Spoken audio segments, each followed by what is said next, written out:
Okay, so we are now live, and we're gonna have to be waiting for Don Carlos of Boomerton. He's gonna be about another 10 to 15 minutes, according to what he just messaged me. So he's gonna be a little late, but Sargon's gonna be joining me in a bit, and we're gonna go over the news. But for right now, I guess I'm gonna have to stall and get to some um, bullshit stories that will waste time until he gets here, because most of the stories that I actually have to cover are worth covering as he's here. So let me get some of these bullshit stories up, and we will start to go through those. Okay. Okay. I'm also going to check Twitter really quick just to make sure this stream got sent out. Oh, didn't want to start with that story.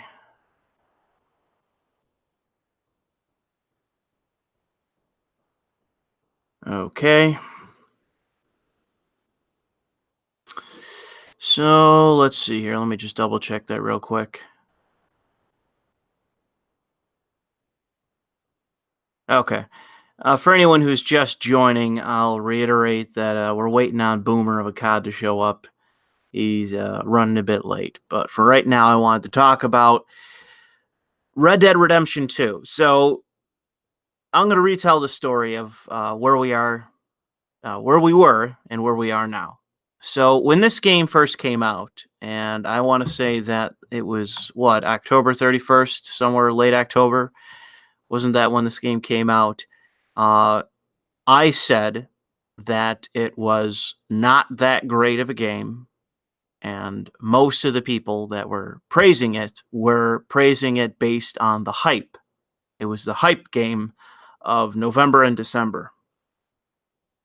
And I knew in December, right when the online went live, I realized right then that the hype was going to wear off, and probably I said somewhere before the release of Cyberpunk 2077, but I was very much playing it safe with that prediction, because we have already reached the point in time where people are starting to critique it more and more. There were several big YouTubers, none of whom I'm familiar with really, but I was sent the links to their videos. But there are some prominent YouTubers that are now criticizing Red Dead Redemption 2. And the reason is that it is a bit subpar for the Rockstar standard. It is not a great game. It is a good game, but a flawed game. The online is not good and desperately needs updates. And they just updated it with Gun Game, or whatever the fuck they're calling it, which is their attempt to mimic what Fortnite does, that style of whatever it's called, gameplay. It's okay, but it gets pretty old pretty fast. And the other modes that they have are also really not that interesting. The open world is also, it's fun to some degree. There's a lot of griefing. I thought originally people were making some of the stories up about griefing, but the game has some serious issues with griefing, mic spamming, and other such things in the online version. So the game really needs some work. It is very rough around the edges. And the single player, eventually you will see more people say that it is, in fact, pretty mediocre. And that is because outside of Arthur Morgan, the rest of the characters and the plot itself is mediocre. So, unfortunately, Eric Kane just muted me again on Twitter, I'm pretty sure. But the article that he wrote in December about how this game is very flawed and boring is aging very well. And it is because the hype is wearing off. The streamers have already moved on. the internet personality entertainer types, they're all moving on to something else because there's simply not enough content with this game that will last you more than a month. I have continued to play this game on and off since October, especially the online, because the single player, once you learn about the fate of Arthur Morgan, to me, loses all of its luster because he's the only character that I really like. And a lot of the other characters, such as Dutch, I fucking hate. So once you find out what happens to Arthur, you kind of stop liking the game because he's the only likable character. Everyone else kind of sucks. But I wanted to also cover one more Red Dead Redemption story. And that is because it's interesting to me because I talked about this months ago. I don't even remember when I tweeted about this, whether it was October or November. Somebody would have to look back and try to find the tweet.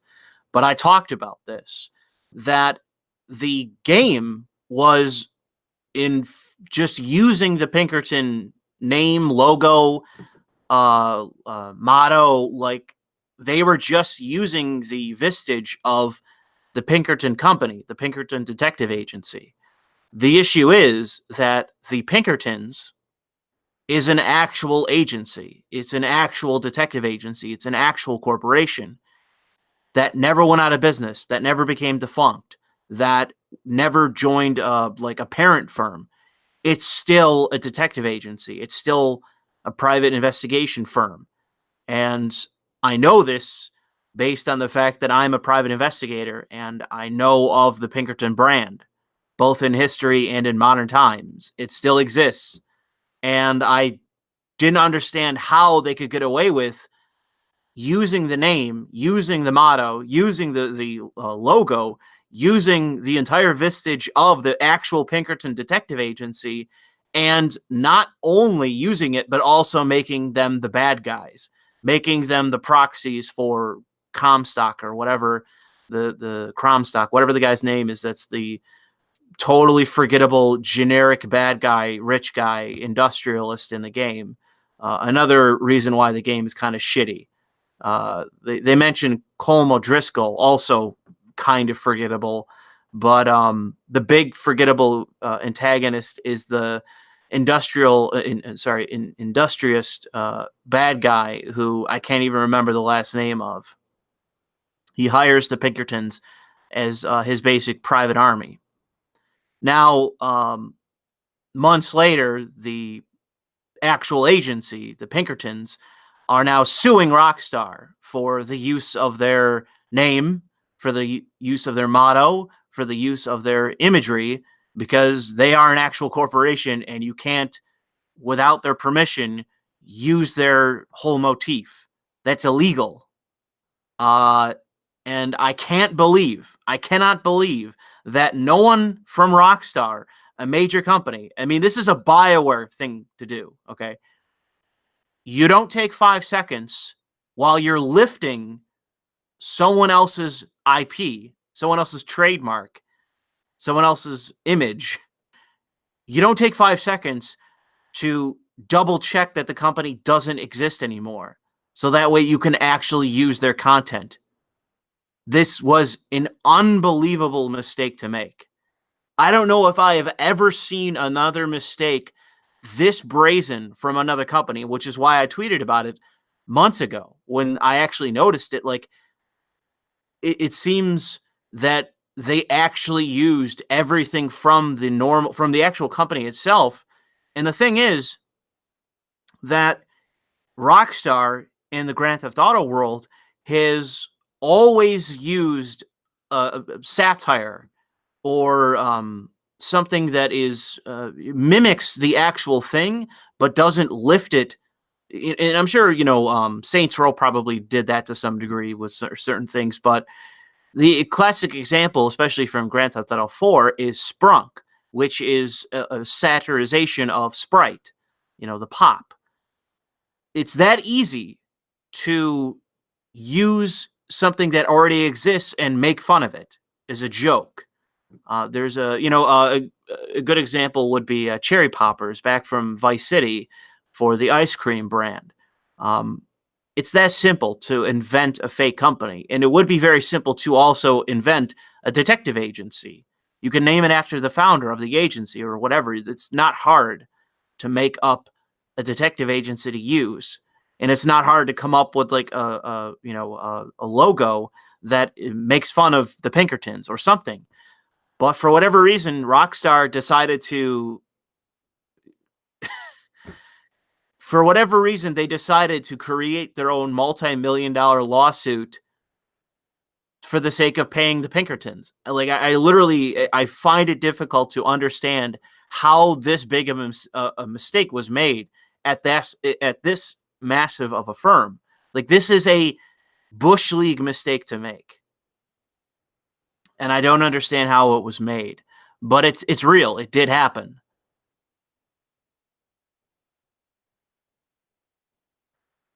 All right, so let me find another news story to talk about. Here's another gaming news story we can talk about while we're waiting for Don Carlos to show up. And if this will load. This was from I think last week. Whoa, what the fuck is playing? Thank you, Hill. Thank you. This was a funny story that's coming out of Russia from some game dev at some game I've never heard of called Caliber. And it's not subtitled, which is unfortunate for those of you that would like to see it. But this Russian game developer, while he was being interviewed, basically went off on a rant about the gaming press. And it's hilarious. He later apologized, which is a bitch move, because there were game journals threatening the company in terms of like a boycott and stuff. But, when you go off this badly, I mean, and you're telling the truth. So let's read what this guy had to say about the gaming press. And there's a bunch of quotes. These aren't all the quotes. I tried to find another article where I originally he had some really good quotes, but I'll read you some of the quotes that he said. So this is a game dev from Russia. For me, any profession that can be replaced by a robot ceases to matter. Only one step is left until journalists are no longer needed. And it's part of a larger quote where he talks about automation, and there's going to be AI just writing articles. The role of reviewers has long been assumed by streamers and YouTubers. Who needs your fucking useless opinion? In fact, there is a useless parasitic this is a useless parasitic activity that has degenerated into clickbait. Again, truth. There's a constant whining. Nobody reads long form stories anymore. Your long form stories are shit. Journalists are useless. For 20, 30 years, they fail to explain to the audience how games are made, and that's very true. There are very few, if any, game journalists that will tell you about the actual development of games. Like, no one does any kind of in-depth investigation in terms of. I think the only person might be Jason Schreier at Kotaku, but it's always biased. That's his big problem, is that he's a progressive hack, so he's biased in that direction. So if any game company like Telltale goes down, it's always going to be management's fault and etc.'s fault. It's never going to talk about the issues of having a development team of progressive, whining douchebags who are more focused on Twitter beef than they are with actually developing a good game.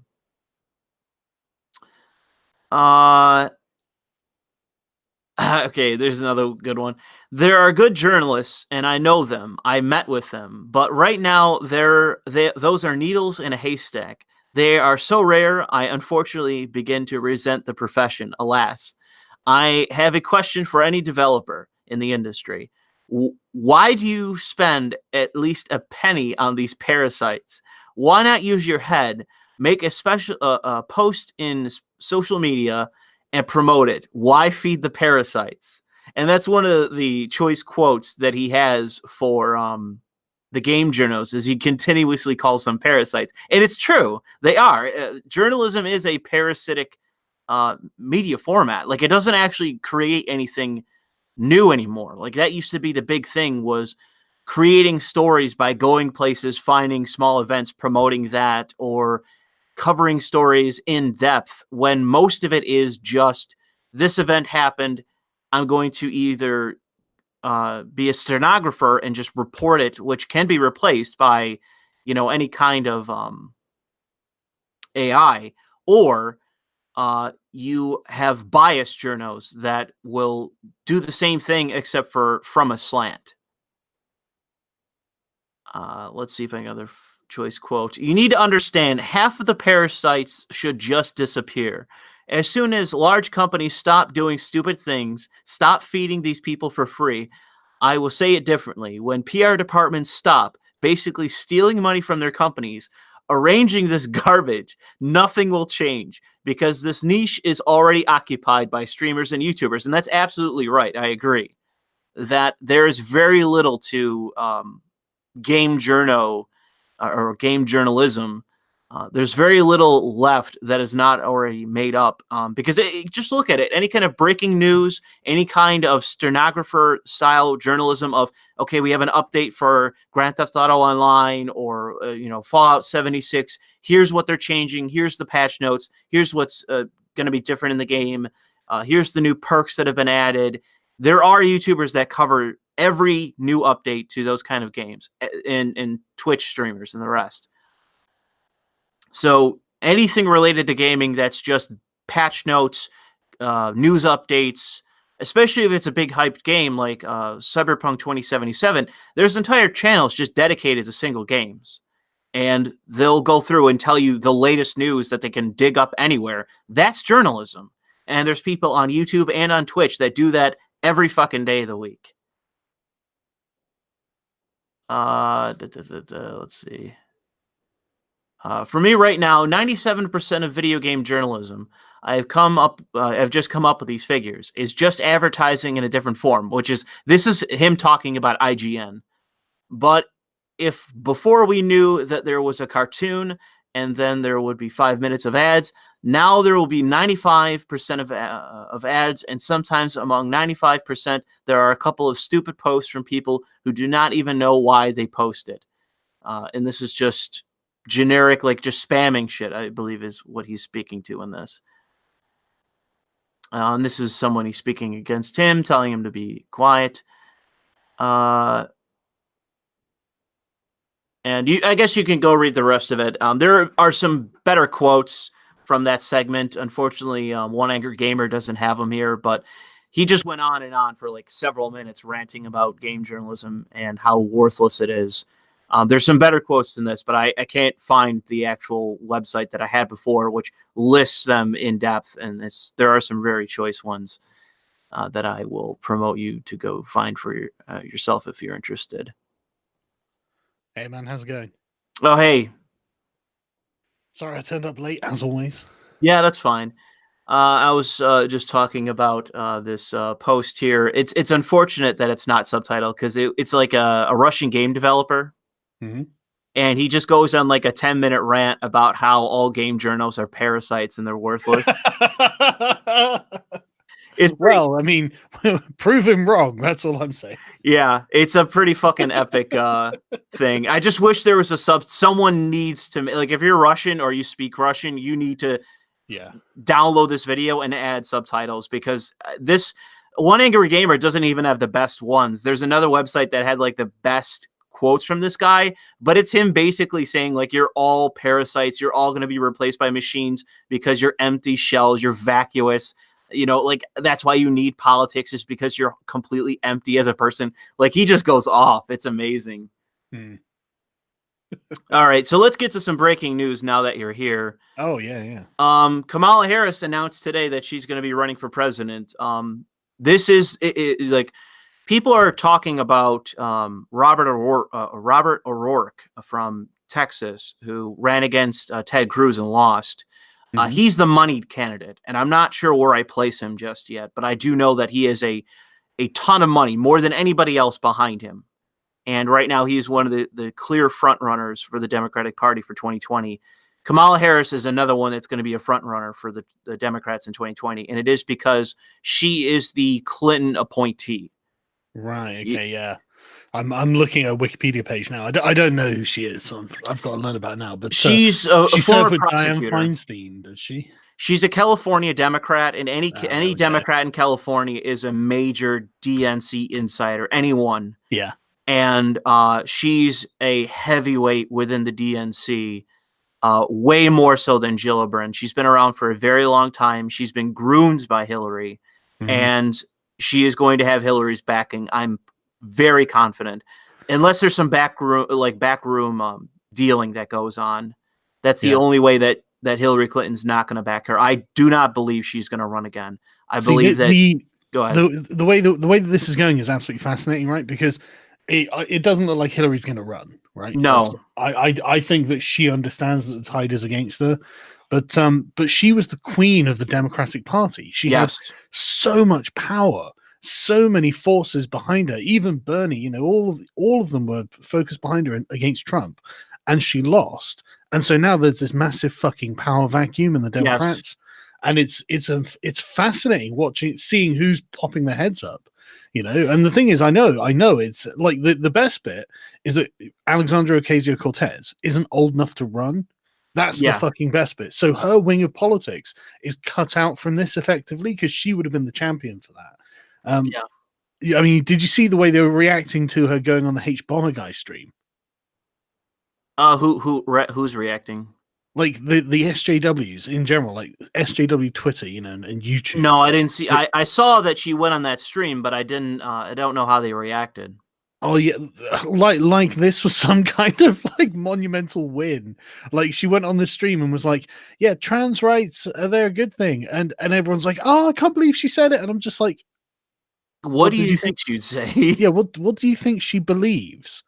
Like, if you didn't think she believed that, that's basic bitch SJWism 101. So it's, like you should have got to go trans women or women as well while she was out. No, she's. I've said it before. Like, the best thing that conservatives can do with her is just to use her as the example of the talking point machine for progressivism, because that is all she is just someone that uses progressivism as just her basis for everything. And anything that you're going to hear out of the mouth of Kyle Kulinski or of Cenk Uygur is going to be the same that she's going to say. There's going to be no difference in that. Well, it's legitimately a religious worldview. I was watching like the Young Turks have got like 3 or 4 channels, right? And I'm obviously subscribed to them all because I want to keep an eye on TYT as an organization.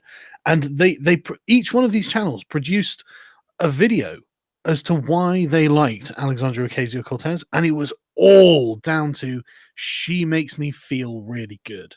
She is the embodiment of my values, and it's like, okay, but that's just a religious. I mean, you sound like an evangelical. You're saying, yeah, she just gets it, man, and it's like, okay, that's great, that's really great, but she's.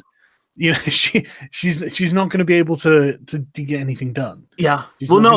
She doesn't really have.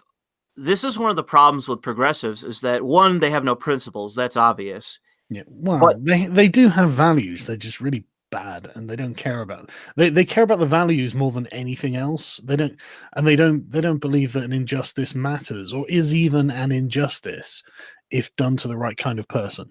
Yeah, but that's what I mean by principles. They have no real standards the thing is, even the standards they claim to hold, they don't equally enforce. So that's what I mean. Yeah.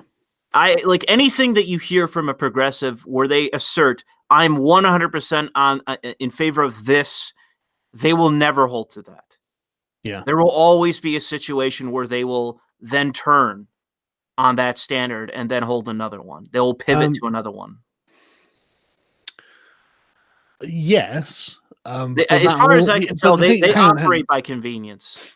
Yeah, that is true, but that's always a tactic. It's not a desired end goal. I mean, the desired end goal that's my argument, is that they have no principles, they have nothing. It is all just jockeying for power. Yeah, that's true. But okay, so what they definitely do have a set of values, though, obviously, and it is about jockeying for power. But there is something more there. But anyway, going back to the DNC and the Democrats. Sure. Right, Tulsi Gabbard's going to get fucking slaughtered, and I hate to see it, man. Yeah, I have her on here. We can move to that if you want to. They just did polling on her, and she's polling somewhere around 2%, and that's not good. But the thing is that basically she has two things going for her, and she has two things going for her, and then probably about three against her. And that is, she's an outsider. That's one of the things going against her, because the DNC right now and the Democrats in general do not want outsiders. They want someone that is, the only exception are going to be progressives. And that leads into number two against her is she is not a progressive. She can go out there and claim herself to be one. She's not one. No, she's a liberal. Yeah. Frankly, she sounds like a Bannonite. Oh, well, Bannon can't stop praising her, and that's one of the things that the progressives and even the Clintonites cynically use against her, is that that Bannon looks at her and recognizes at least that she's a genuine person, and that's why he likes her. Yeah, because he doesn't suspect her of being a cynical, fucking ideological liar and pathological liar. Yeah, she's not going to be a corporate sellout. No, like she says, I'm working for the American people. And that's what I mean. She is an outsider, and I said that if you look at Robert O'Rourke, if you look at Kamala Harris, if you look at Elizabeth Warren, all of these people that are now the main people in the Democratic Party, with the exception of like obvious ones like Nancy Pelosi and others, they're all establishment. They're all party insiders. None of them are outsiders. And last time around, Bernie Sanders was the only outsider candidate that ran, outside of maybe the more conservative Democrat whose name I forget, which should tell you something about his candidacy. But after 2016, the DNC, the Democratic Party, and Democrats in general are going to try to do everything in their power to pave over someone like Tulsi Gabbard, because they don't want what happened to Hillary Clinton. They're going to do everything in their power to push someone like her side and anoint someone like Robert O'Rourke or Kamala Harris. It's one of those two, and possibly Biden if he runs, but I'm questioning whether he's going to run or not, because God, imagine creepy Uncle Joe running. He will have a lot of power within the party because of name recognition, name recognition alone. But as soon as he gets on stage and as soon as he opens his mouth, it's going to get worse from there. He's going to lose. He's like Hillary in that every time he speaks, he loses support. But the thing is, the thing with Joe Biden, right, is that everywhere online, literally everywhere, will be pictures of him inappropriately touching children. The conservatives I already can tell you that the conservatives are all ready to rock on that. Yeah, I know. They're waiting. They're already really popular, right? They're waiting to release. Well, the thing is, I guarantee you that, and I know this from talking to people that know more, like I'm starting to garner, now that I'm talking more about politics outside of the Democratic Party, I'm starting to garner people that are like Republican insiders and that sort of thing. Like I know somebody who's not a staffer, but is like a campaigner / activist who I talk to in private about the GOP. And he's told me, based on insider emails from the GOP or, GOP affiliate groups, that there is dirt on fucking Biden.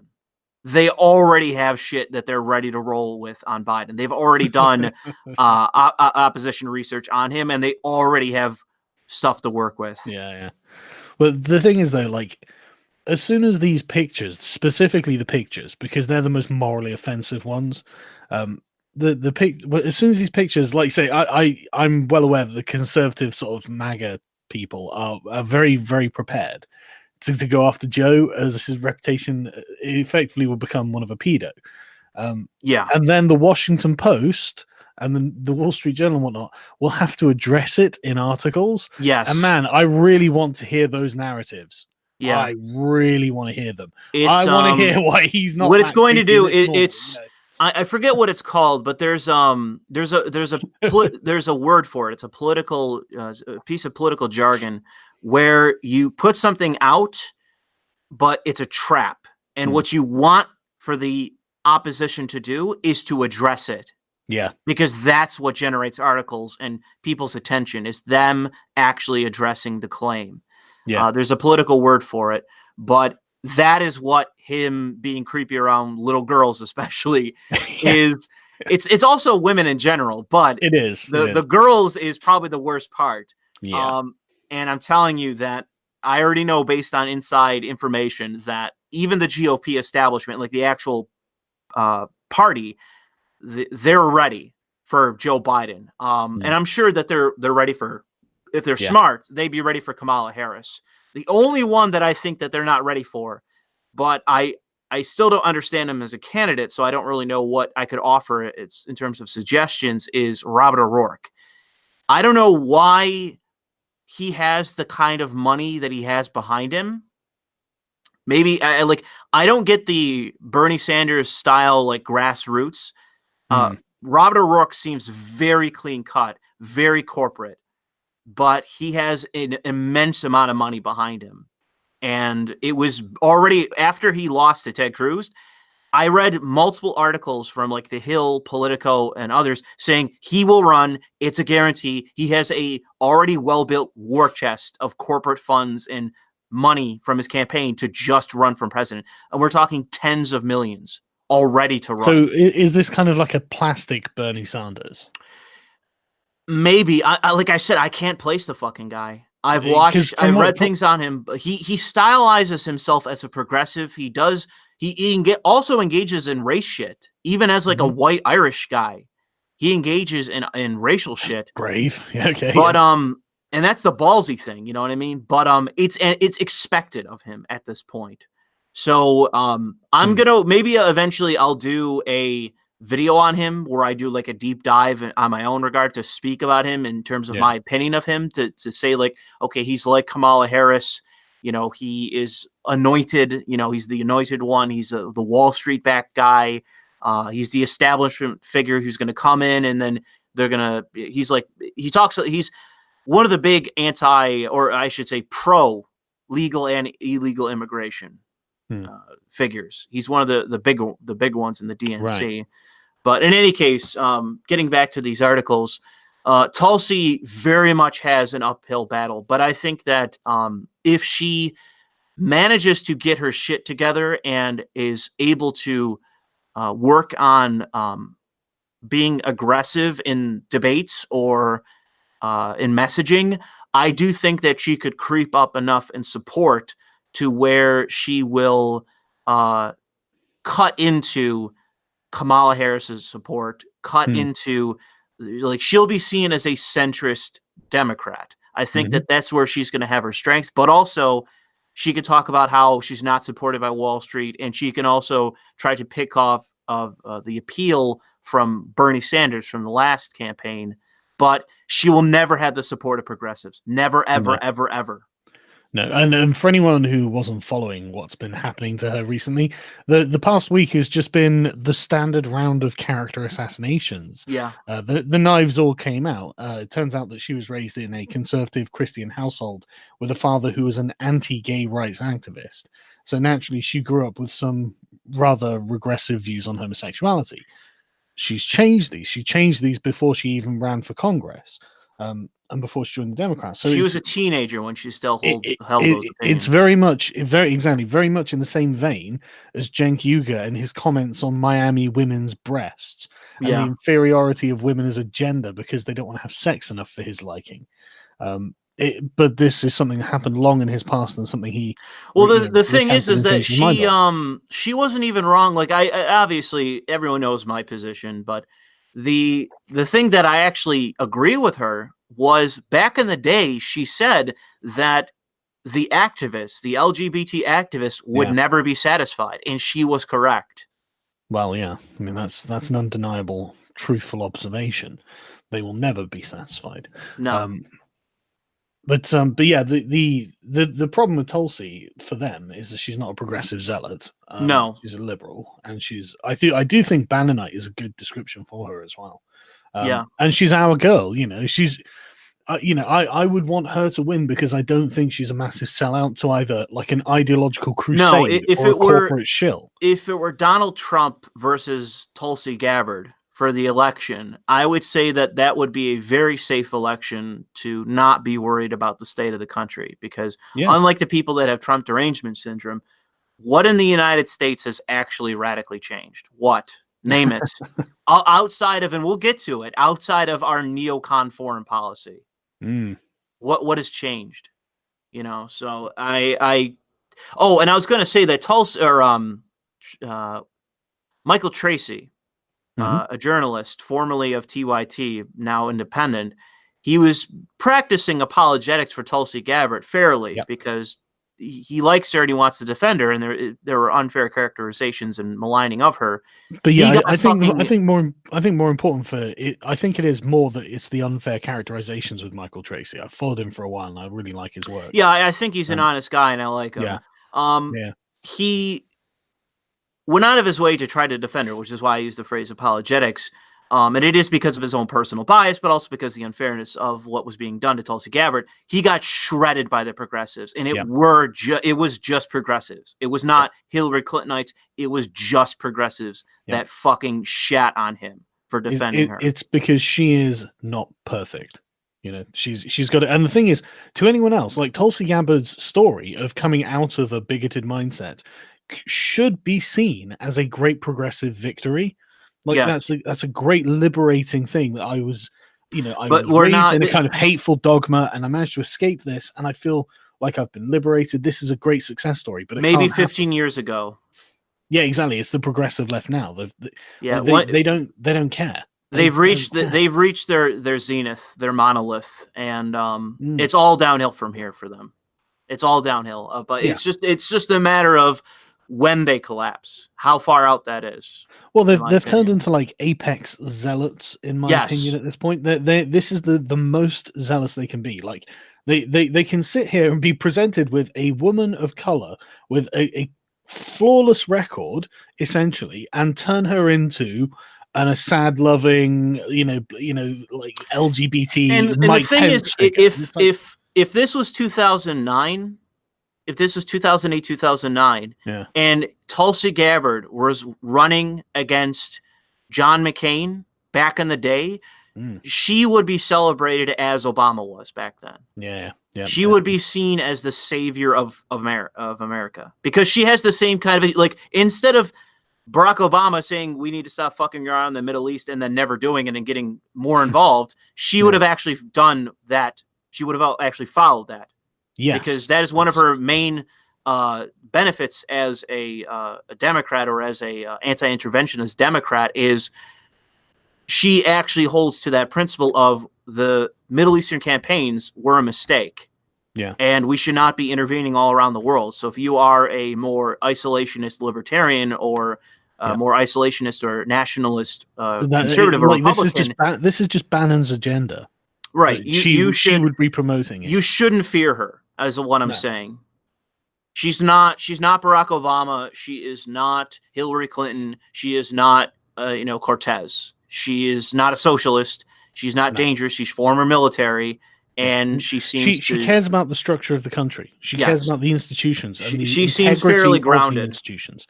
Yeah, but she's dedicated to the system. She's like, it is right that we do this and that and the other. All of these components are justified, and they make it a good, reliable system. And so I want to make sure I work within the system, etc., etc. And this time around, try and radically change it. This time around, unlike Obama, who the right. Basically, the strategy with the right when it came to Obama was basically to turn their back. And I think this time around, what the conservatives need to do, if someone, let's say Trump loses and Tulsi wins, is do everything in your power to get within earshot of her. And don't shout at her. Say, I have the right thing to do right here. Here's what you should do. Hold like a manila folder in her face and say, here's what you need to do. Here's the right thing to do. When it comes to foreign policy, domestic policy, the economy, all you need to do is come forward and offer her something. And she is not the kind of partisan actor. She's not an activist. She will actually take on board and consider what you have to offer. Yeah, I agree. I don't think she's a partisan zealot. I think someone like Cortez, you would not be wrong to turn your back on, because she will never fucking listen to you. She'll turn her back on you. Yes. Long before you get the opportunity to turn your back on her. So there's no real, it's trying to reach someone who you can never reach. But with Tulsi Gabbard, it would be political suicide for the right to not make a genuine approach to. And I mean, obviously you still have to be oppositional, but it should always be a respectful kind of opposition with somebody like this, unless they make it, ridiculous on their end. If she fires shots, then you can fire back. But yeah, but she's not going to do that. She's not dangerous. And I've seen like conservatives like call her dangerous, and I've also, a good sign for conservatives is I've seen conservatives reply and say like, no, she isn't. Like, there's far worse options out there. And my thing is, well, that's what you need to get on board is. I tell you, the way I view it is, what would be happening at the moment with the shutdown if Tulsi Gabbard was leading the Democrats? Because there would be serious negotiation. Exactly. There would be a negotiation going on. And like, this is the thing. Like, I saw an article earlier about how the Democrats are just refusing to compromise at all. Trump wants to talk about a deal with them, and they just refuse to come to the table. And it's like, okay, well, then it's the Democrats that are doing this. Because I mean, they have to come and negotiate. I mean, what else are you going to do? Like, you say, look, we're never going to have any kind of negotiations in our government over something as trivial as a wall. That's the thing that annoys me about it, right? This whole fucking thing, a wall is a really fucking trivial thing to be having this kind of argument over as well. Tulsi would have already got something in exchange for the wall by now. Probably, yeah. Yeah. But, let's get to a breaking news story. The first one was the Kamala Harris one. Is UKIP, the United Kingdom Independence Party, coming out and saying that they officially stand in solidarity with PewDiePie against the Indian YouTube company T-Series. I saw this earlier, and it's from the actual UKIP account. I think that honestly, hang on a second. Yeah. This one came first. Which one? I just put a link in the chat, in the Google chat. Oh, okay. Yeah, I actually heard that he retweeted something by UKIP. I don't know whether he retweeted something by them, but the UKIP account, because PewDiePie. So for anyone who doesn't know, UKIP have been fighting against Article 13 since last year. In fact, when me and Count Dankula, I mean, they were obviously opposing it before, but like me and Count Dankula went to the European Parliament. We had a press meeting there, and when we went and talked about it, and PewDiePie and YouTube specifically, YouTube themselves have been being active against Article 13 on their social media, because they understand that effectively it's going to mean continent-wide censorship unless they come to a deal with the European Union, which is doubtless going to be massively unfavorable to Google or to YouTube, whoever it is that they're going to be dealing with. And it's going to cost them billions of dollars, because this is the whole point of it, is to get money from Silicon Valley to the European Union. And it's like, well, okay, but you're going about it. I mean, don't get me wrong, I'm not saying it's not a laudable goal or something, but it's like you're going about it entirely the wrong way, because what it's going to do is cause mass censorship over Europe. So the YouTube and PewDiePie, obviously, and UKIP have all been opposing this. And so PewDiePie tweeting out something about it with a petition with hundreds of thousands of signatures. Yep, there we go. And keep signing this petition, because the more and seriously, listening to this now, just Google this petition. Just Google it and just sign it. Take 5 minutes. Be worth your time, because it's really going to screw us, right? So UKIP account liked it. Why not? And suddenly articles are being written, and everyone's melting down because UKIP support freedom for the people of Europe. It's nuts. Well, the best thing, and this is very smart, I was going to say politically for UKIP, because he actually lives in London, as far as I'm aware. Brighton, I think it is. Brighton? Okay. It's near London. Okay. Well, he lives in the UK, so why wouldn't UKIP go after him as like another actual like celebrity supporter, such as yourself or Dank or Paul Joseph Watson? Like I can't think of a single fucking reason why they wouldn't. But and he's already on board with basically the sensible agenda, which is oppose mass censorship and oppose social justice, which is going to cause mass censorship. Well, if you got if you still got any ties to him, any way to message him, I would message PewDiePie and say he needs to join. I don't know. I'll see what I can do. You know, it'd be great. Ask him if he's interested in me. Ask him if he's interested in me having like a sit down, like a quick coffee meeting with Jared Batten. I guarantee you, Jared Batten would be interested. Of course he would, but I don't think PewDiePie does like meetings like that and stuff. He's quite press shy generally. It just doesn't have to be a press thing. Just sit down in a local coffee shop, have a coffee, and talk about politics. Does he want to? Does he want to have to get involved? You don't know if you can't. If you don't ask, you can only ask. If he's interested in meeting Jared Batten, it would be so fucking funny. God, well, it wouldn't be just funny. I think that with PewDiePie, it's a few different things. And obviously there's the political angle of support that would be great for UKIP. But I think it's the issue of, in the UK especially, I mean, in terms of your politics, the fact that you have all these different parties and yet they're all basically the same. The only exception is UKIP. They're the only party that is exceptional. The others are basically like this, even with, Corbyn and that. Him being, they're all status quo parties, basically. Yeah. But yeah. I mean, this is the thing. Like, a lot of people saying, "Oh, Donald Trump is an anti-status quo. He's a billionaire." It's like that doesn't mean he's not anti-elite. Sorry, he's not anti-elite because he's a billionaire. It's like, yeah, I don't think they see it that way. I think they view Donald Trump as very much a traitor to the class. To be honest, he is. Well, I mean, that to me is, I don't have it up here, but it's the hamburger photo. Yeah, exactly. That's right. The clear sign, because everyone looked at him and thought, this is the most disgusting thing they've ever saw. And yet I looked at it and I said that, I don't like, it's a question of, is Trump genius enough to have thought of that himself? Or is somebody like, what's his face? Stephen Miller whispering in his ear, telling him to do this? I could honestly, as a strategy, because ordering burgers was a Trump suggestion, but putting it on the fine silverware like that sort of thing, pallets. Well, the thing is that being a Trump suggestion too. I think, but the thing is that in terms of political imagery, I don't think you could have done something more effective than that. Yeah, it was absolutely incredible. It is that kind of bait. It is that bait to draw out this and say basically ill things of those that eat fast food. Yeah. And the thing is, right, I fucking love McDonald's burgers. They're really nice. I really like eating them. They're a treat when I do it, like once a week I might go have McDonald's or something, as a treat. And I know that there are going to be people just looking at that thinking what I'm thinking, which is basically, wow, that's a lot of burger. That looks great, Like these are positive. It's positive when I get my Big Mac box. I have positive feelings towards the Big Mac box, and so when I see a bunch of them stacked up, like 4 or 5 high, that's a lot of positive feeling. That's all I'm saying, And it's not noble or anything, I'm not suggesting this is laudable. I'm just saying that it is. And so when Donald Trump has it, but anyway, the reason I brought it up is because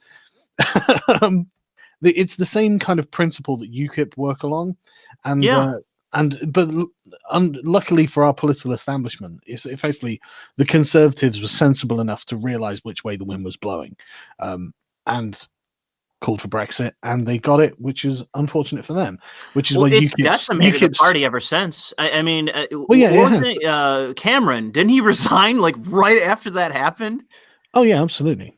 None of them thought it would happen, but this is the reason that UKIP's kind of like branching out into culture as well. Because I mean, it's not like Labour, because I mean, Labour talks about culture all the time. So yeah, they're in favor of banning it. Yeah, exactly. That's pretty much they're in favor of banning it. Yeah, yeah, exactly. They do this all the fucking time. So there's no reason that UKIP can't be in favor of promoting it. And I'm going to be taking some interesting steps for UKIP later on in the year. In fact, I'm going to set some stuff up and start pushing forward and pushing back against all of the fucking mainstream bullshit, because the UK has a kind of stifling media atmosphere. There's loads of room, but nobody's using it. It's okay. Well, I'll take that then. Thank you very much. Well, speaking of that, of banning things, I wanted to talk about Plastic Andy for a second, the governor of New York. And by the way, early prediction for you: he is positioning himself to run in 2024. Wow. He's positioning himself to do it. And he is trying to find a position that he can hold. Like, he's basically workshopping as much as possible. Like, do I want to be a progressive? Do I want to be the establishment figure? Like, he's trying, and right now he's leaning in favor of trying to position himself as a racial justice advocate and progressive. But the thing is that he is the epitome of the establishment, and he has the charisma of like a poor man's Al Sharpton. Yeah, he's terrible. And like he's old enough that there's bound to be something in his history that's just going to be bad, and the progressives will lynch him for it, like they do. Maybe so. And he's also a white Italian, so or an Italian. It's a contradiction in terms there. Thank you. I was going to say a male Italian. Well, I was going to say he's going to be the second non-white president, but yeah. That reminds me.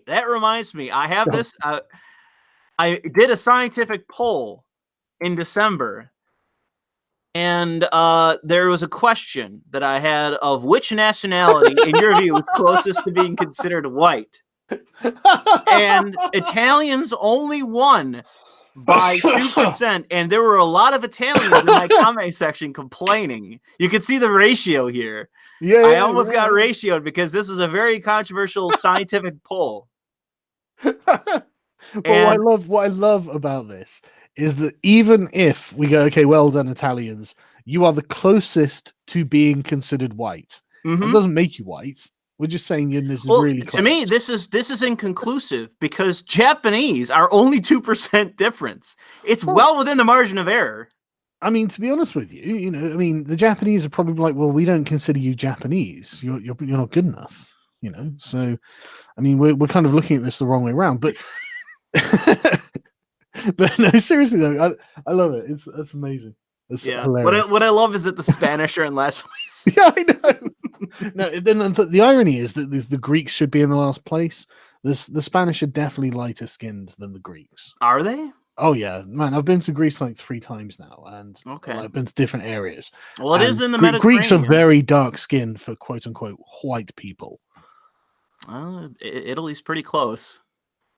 Southern Italy is a lot closer than northern Italy, obviously, but Greece itself is very dark. And just for anyone who's going to clip all this out, I really don't care about race, which is why it's all the more funny to decide that the white race is made up of a very small number of people. Well, my goal is to get the Japanese as accepted as whites, because then it's going to shift the progressives into an all-out war against Japanese people, and it's going to. Instead of seeing whatever the black exit, Blaxit or whatever Candace Owen calls it, you're going to see a Jap exit, Asian exit from the Democratic Party for being ostracized. Because this is the thing that's been going on for a while. I've seen a bunch of threads on Twitter of like Asians calling themselves like persons of color and then getting fucking roasted unironically by progressives. I mean, to be fair, like if we can see, I don't really care which way we go with it, but I mean, if we can get the Japanese, if we can wow, this sounds like the most insane kind of white supremacy, right? What we're going to do is we're going to get the white race to take over all of the other races by definition, right? So we'll eventually define everyone as white, and then, but we could definitely expand further into North Asia, definitely from Japan. Yeah. All right. So, anyways, going back to King Cuomo, he's going to introduce another. I didn't have the article here, but he's going to introduce another gun safety bill, which I can't imagine is going to you'll see the Republicans in my state turn fucking feral if that happens, because the SAFE Act is universally hated in the state, which is the last gun act that he did. Most Republicans that I've spoken to, you don't even have to bring it up, and they will tell you how much they fucking hate it. But the thing that I hate is the hypocrisy. Like the last article was about legalization of marijuana. The thing I can't stand, and this is just your typical basic bitch Democrat,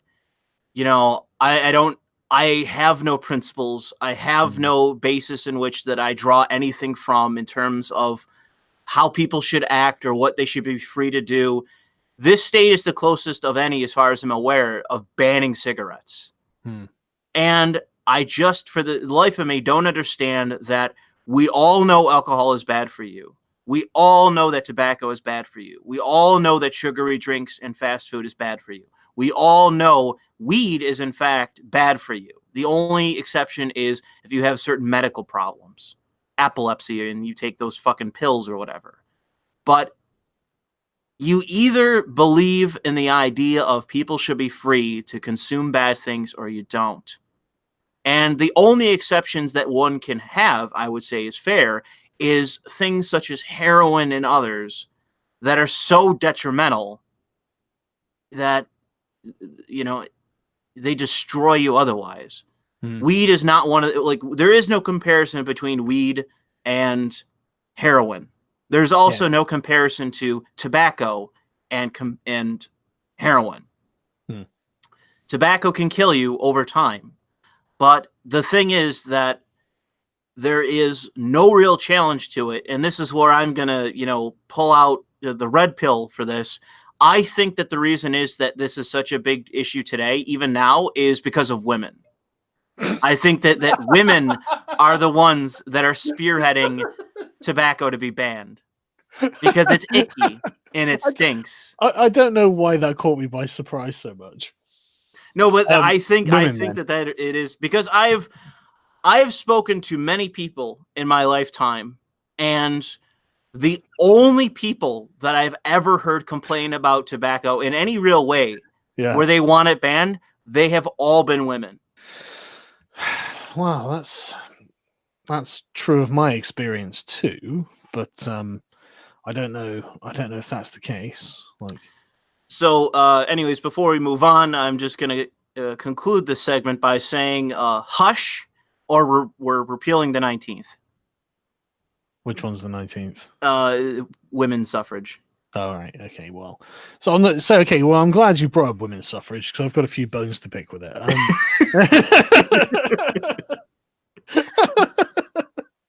Right. So I'm laughing, but I mean this seriously. No, I'm joking. Well, there's okay, no, hang on. Let me tell you about something that's happening here, right? And it's really fucking annoying, and it's pissing me off, right? So there was a clip of a young lady on the BBC the other day that went around, and she was basically saying, and this has been, she was just the sort of the example of this argument being made in its most blunt and offensive term, right? Where the narrative that has been going on for the past year or so is that over time people have died. And it's like, yeah, that's true. And if most of the people the larger percentage of people who voted for Brexit were older, that means that a lot of these Brexiteers have died. So now we should re-have the vote because they think Remain will win it on morbidity. And it's just like, right, okay, well, let's just talk about this for a second. It's like, well, that would be true of any vote, anywhere, anytime, obviously. Also, you're a piece of shit, and you should really consider how you are a piece of shit in the many, many ways that you are, and you should fuck off. Like, if that's the case, right? And the thing is, because of this fucking young woman was arguing that, oh, well, what we should do is we shouldn't allow old people to have the vote. And I'm just like, really? Well, let me tell you about who I think should have the vote then. If we're starting to arbitrarily decide that there are groups of society that we just don't happen to like the way they think, you know, and you can say, well, what about children? Well, I think children aren't capable of making an informed decision because they're not adults. I think that's a separate conversation that we can have elsewhere. I think pensioners still are able to have a conversation about this. And ultimately, I mean, if we're going to do it by literally, I don't think they're making good decisions. Man, there are so many fucking groups of people in society that I think are making terrible decisions as well. I'd like to deny the vote from all of these people. Basically, what I'm saying is, at the end of the day, probably should be land-owning white males of 35 years old or over, right? I mean, if not, why? Well, I'm included in that. Well, actually, no, I'm not 35 yet. No, but you've got time to get some property because you won't be. Yeah, I do own property. Yeah, well, there we go. You know, you're gonna be fucking set. Yep, in a couple of years, I'll be ready to go. Man, I can only imagine if it were land-owning males at over the age of 35, bro, those results. I don't think there will be another election where the Republicans would lose if that happened. Yeah, but that's only because socialism would die. Oh yeah, it would. Like it would die. It would change. It would be the Republicans versus the Libertarians. You know, Oh, that it would be would the be, major yeah. schism. You know, Yeah. that's what it would be. And then the ANCAP radical fringe running around screeching about There's taxation. a lot of like there's a lot of corporate yuppie, like especially white guys. There's a lot of corporate yuppie guys that are like, you know, right around that age, you know, 35, right around there, that are upper middle class, that are very libertarian. I've gone to entire neighborhoods where I've done like you know, an investigation, and it was during the election, and I saw a bunch of like Gary Johnson signs and other sort of like Libertarian Party signs, and I was like in a super affluent neighborhood. Mm-hmm. So there's a lot of you know, professional types that are libertarians. But let me get to super chats because people are starting to complain. Do you think Trump should declare a national emergency to get the wall built? And no, I don't think so. Any opinion? Oh, I say let the rubbish pile up in the streets and just put Nancy Pelosi's face next to it, or whoever's being obstructionist. I can't remember. Yeah, is it Pelosi? Yeah, Pelosi is the head of the House. If I were Trump, I'd just put out fucking every day on the White, or just a picture on the White House, Nancy Pelosi's face, rubbish in the streets. This is happening because Nancy won't come and have a conversation about the budget. End of story. And then everyone would say, Nancy, is that true? And she'll, yeah, I'm not talking to him about the war. Well, there we go. You know? Yeah. The second is the corporate press are the enemy of the people. I agree. Broadly speaking, yeah. Dylan says, nice new Twitter profile pic, Louis. And yeah, I changed it to what's the guy's last name? Samson? Sandman or something, wasn't it? Yeah, Sandman? yeah. Smiling Sandman. So I changed it to that just because I added I put it out a tweet. People may not have gotten the reference. I think I said smile baby, but that's the thing that like feminists think that like I've never heard a guy ever tell a woman to smile. Never in my life. No, me either. But I think it's like a feminist narrative thing, but I put that out with him with his face on it, smiling, still looking right at the Indian guy. Josiah says, hey, Louis, have you heard of Operation Choke Point and the DOJ forcing banks to not deal with certain businesses on political grounds? Yes, I have heard of that, but I need to do a little bit more research into that before I talk about it. Christian, I believe it is, the first profession where I support automation is journalism. Yeah, sure. Mobile Crusader says, nice to see you live again and nice to see Subscribe Star back. I am behind you, Louis. They're not fully back yet for me. I can't get anyone to, and a lot of people are having this problem. BitChute, I just checked the other day, they have the same problem. People can't join. So they're still not fully back. Burnout says trans people don't like her because of prosecutor. Because of it's talking about Kamala Harris being a prosecutor in California. Zontar says, what are your thoughts on NBC Universal starting a streaming service and that it will be free for Comcast users? Streaming wars getting intense. I am confident it'll fall on its flat, just die. Because anything from the mainstream companies die. CNN has tried other things. They've all died. Yarrow says, yo, Louis, is it better to pirate anime or Crunchyroll it? Also, would you get on the TISM? Jeremy thinks you're a single issue guy. Well, it's because Jeremy doesn't really know anything about me. But in terms of Crunchyroll or anime or pirating anime, it's pretty much up to you. I know a lot of people really dislike Crunchyroll, and it's because their service is shitty. And they are run from top to bottom with beta progressives. So you can make up your own mind whether you want to support them or not. I haven't supported them in years. Tulsi won't win the nomination, but she'll build up name recognition and lay the groundwork for 2024 or the potential a bigger role in Congress. That's true. I think, especially the bigger role in Congress, I think that's the most accurate part of your comment. I really hope she does as well, because I agree that she won't win, but she's very classy. Yeah. You know, I was watching her on Joe Rogan's podcast, and she just comes across as honestly probably what I would create for a politician at this point in time for America, right? She's not very laid back, very chill. Yes, yeah, she's not highly strung, you know, she's just trying to do the best that she can do. That's how it comes across, you know, and she's not like some utopian dreamer. And she seems really reasonable. She seems like she'd talk to you as a person and understand what you're trying to say charitably, you know. And so, yeah, like I really hope that she starts to represent sort of an upswell of non-radicalization within the Democrats. I got some breaking news, apparently. This is from earlier in a super chat from Basinski, who's a subscriber of mine, supporter of mine, who's a Brazilian. Yeah. Apparently, Bolsonaro signed an executive order which is liberalized gun ownership. And so he's about to go, Basinski's about to go buy a gun. Dude, that happened the other day. That was a couple of days ago. I didn't see that. No, good on him. And obviously because of it's a dangerous fucking fucking nation, man. That's all I can tell you. And I can tell you based on my own, I got threatened the other day when I was back working in Buffalo. I had this dangerous black guy literally just walk up and threaten to shoot me. So I can tell you that the only way to stop a bad guy with a gun is to be faster on the trigger.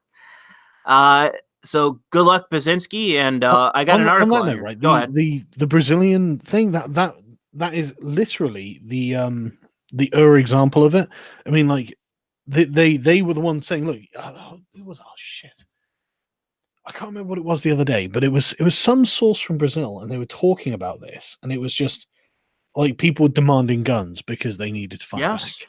And it's like, well, then, you know, and like, I don't like to say, the Republican talking point narrative part of, only a good guy with a gun can stop a bad guy with a gun. Well, it's like, okay, yeah, because what you really mean is law and order should be strong enough that there isn't, the system should be strong enough so that that's not a necessity. But in a place like Brazil or a place like America, that's often not the case. Yeah, it's if gun ownership is that widespread and whatnot, so. You have to work within the bounds of reality, man. Yeah, I mean, the United States has more guns than any nation in the world, as far as I'm aware.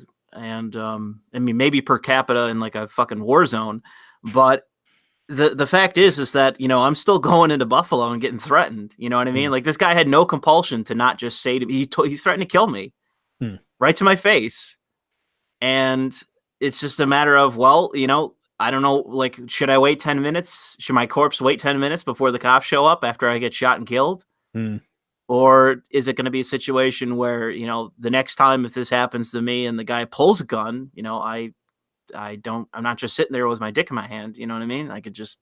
Yeah. Well, there's nothing in any way, shape or form illiberal about owning a fucking gun. This is another thing I hate talking to the American left about is gun ownership. It's like, no, this is incredibly self-defense, man. I would say that even philosophically, I think that it's incredibly important for every nation that wants to consider themselves liberal to have firearm ownership as something that doesn't necessarily have to be paramount, such as like a gun culture, but it has to be something that's respected, because in a nation where everyone owns a gun, or the assumption is everyone owns a gun or has a stockpile of weaponry, the government is basically not in the position to tyrannicize that public. They can't crack down on the public in the same way that a nation that has very little gun rights, such as Japan. I think there's something more to it as well, right? And I was thinking about this since I not only did the video on Heinlein, but I went shooting in America. I think there's something more as well, because like it's about authority, and like, for example, when where it's derived from. Yeah, exactly. But then it's about your recognition of yourself as an authority, because one of the things I can't stand about the Germans. No, not the Germans. No, the sort of servile. The Germans aren't necessarily servile.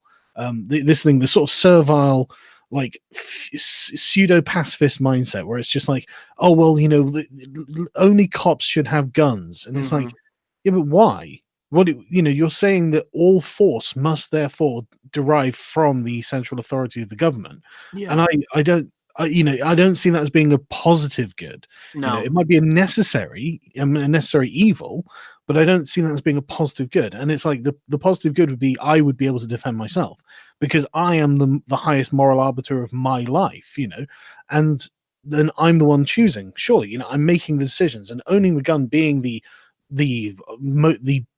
place where authority is originally derived from puts you in that position. Whereas if you give all of these rights away and you say, well, I won't ever own a weapon, or I can't own a weapon, then you're saying that you will never be a moral sort of sovereign in that regard. And I don't think that's right. And even if you don't have to own a gun, obviously, but it's the fact that you could, I think that is important. And I agree. Before any of my American subscribers say, we do own guns over here. We actually have something like 500,000 guns legally owned in the country. Well, I think that I think that unfortunately in the UK, I would say that I do recognize a lot of the servile nature that you're speaking to, and it's obviously not all, but it's definitely the urbanites in your country that have that mindset of basically the police and the state are, they are the sovereign. It's not us. I mean, a part of the country is a demographic you could call the sort of country conservative. Yeah, they're not uber wealthy. They're middle class, obviously, but they live in the countryside, and so they've got a cottage or something, a small amount of land. They raise sheep and cows, and and they go hunting and shooting and stuff like this. It's a nice life. It's a really nice life, but it also breeds a certain kind of person, and that sort of kind of person is very independent. Yeah, and so the servile socialists of the inner cities, the sort of like the media class and whatnot, they can't stand each other. What that reminds me of something. I never did the video, but I wanted to do a video where it was a rant of mine where I talk about urbanites in New York City, in San Francisco, in LA. How their politics are so closer to that of Europe's than they are of the United States, that the question that I raise in it, and basically in yelling form, is what keeps you here? Why are you still here? Why aren't you in Europe? Because your politics will never be reflected in the United States, only in your own urban centers. Well, they think they will be. Well, I guess that's the utopian delusion then. They think that eventually, they're going to be on high. But they're convinced communism is going to win. Well, it's not necessarily. I mean, it's servile, but it's a different kind of. It's progressivism light. It is middle class, upper middle class progressivism light. It is the pro diversity people and the pro socialized medicine and the rest of it. I guess you could say bourgeois progressivism. It's lazy.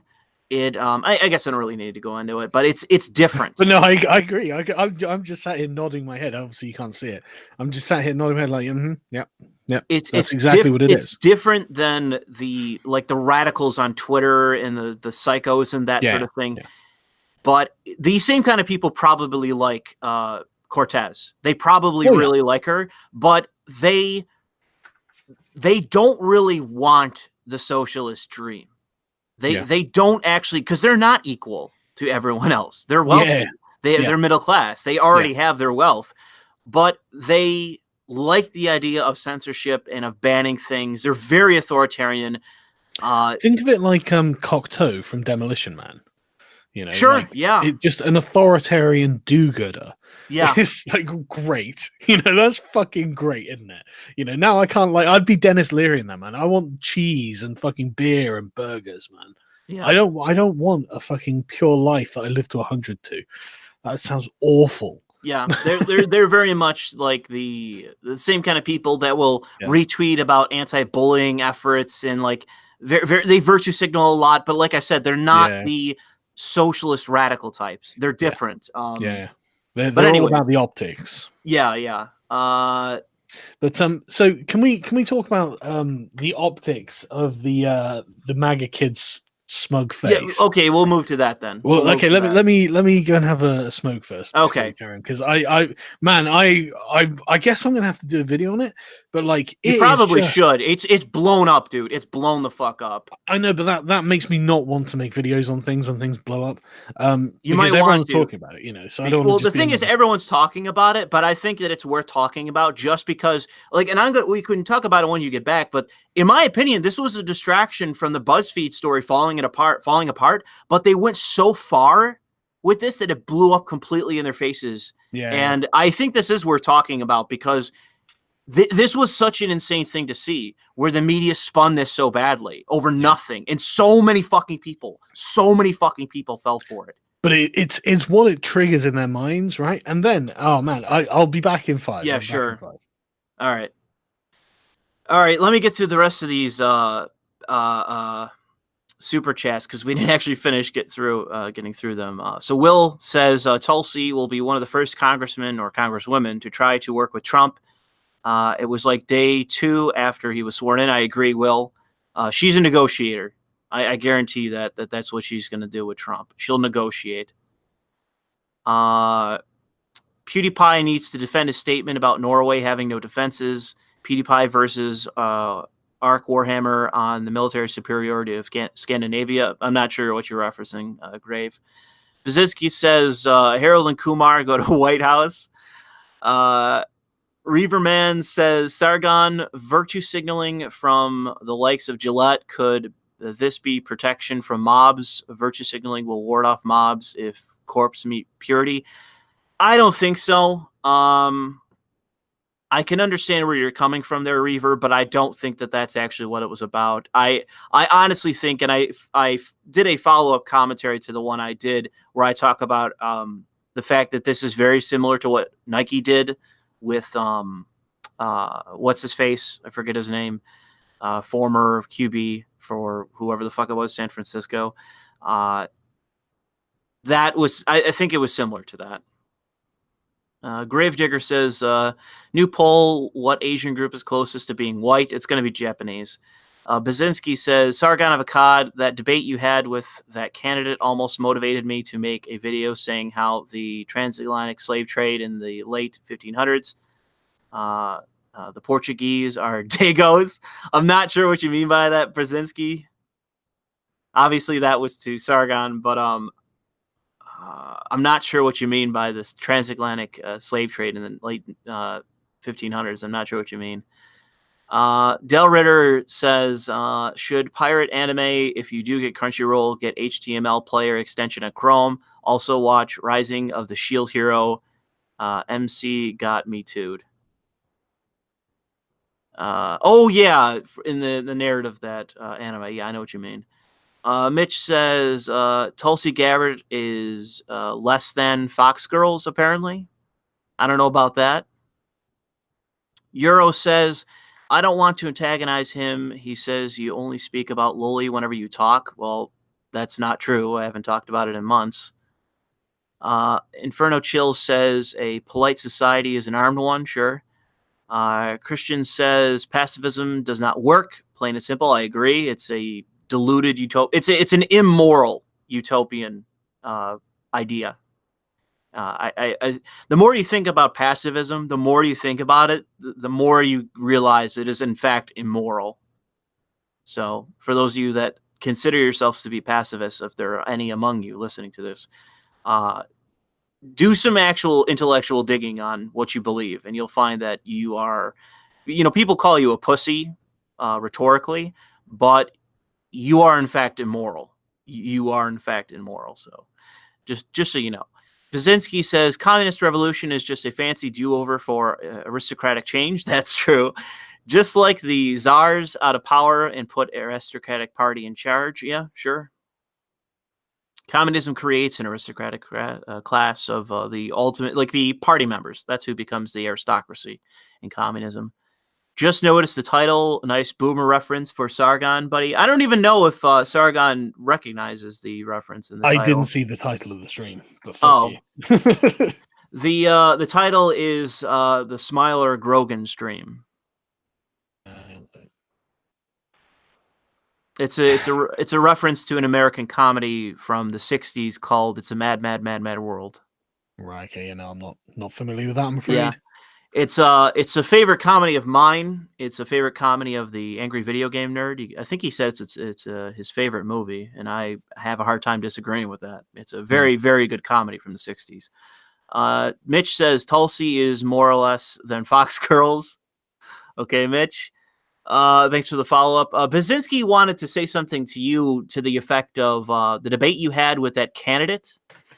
Oh, yeah.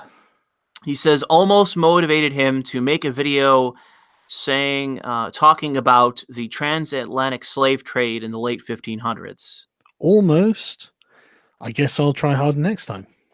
And he also follows it up by saying the Portuguese are Dagos. Which I'm not even sure. Isn't Dago? Isn't that an insult, a slur to the Italians? Yeah. Well, I don't really. I mean, he is Brazilian. It's according to Urban Dictionary, it's widely applied to Portuguese and Italians. Oh, and those of similar appearance. What he means is Mediterranean. Oh, okay. Well, like I said, he is Brazilian, so I don't know if they learned Portuguese by choice. Well, the Brazilians are the most woke on genetic imperialism, so my hat's off to Brazil. Well, and they're obviously most woke on socialism too. What Brazil needs to do, I got a Bolsonaro video that I got to release. Yeah. But actually, I probably shouldn't be showing the tab. Where is it? Where's my Bolsonaro story?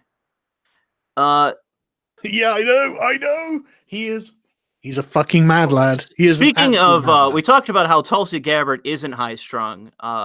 Jerry Bolsonaro is high-strung. And the problem is, though, that the more you look into like who he is and what he stands for, and I'll say this in the commentary whenever I decide to release it,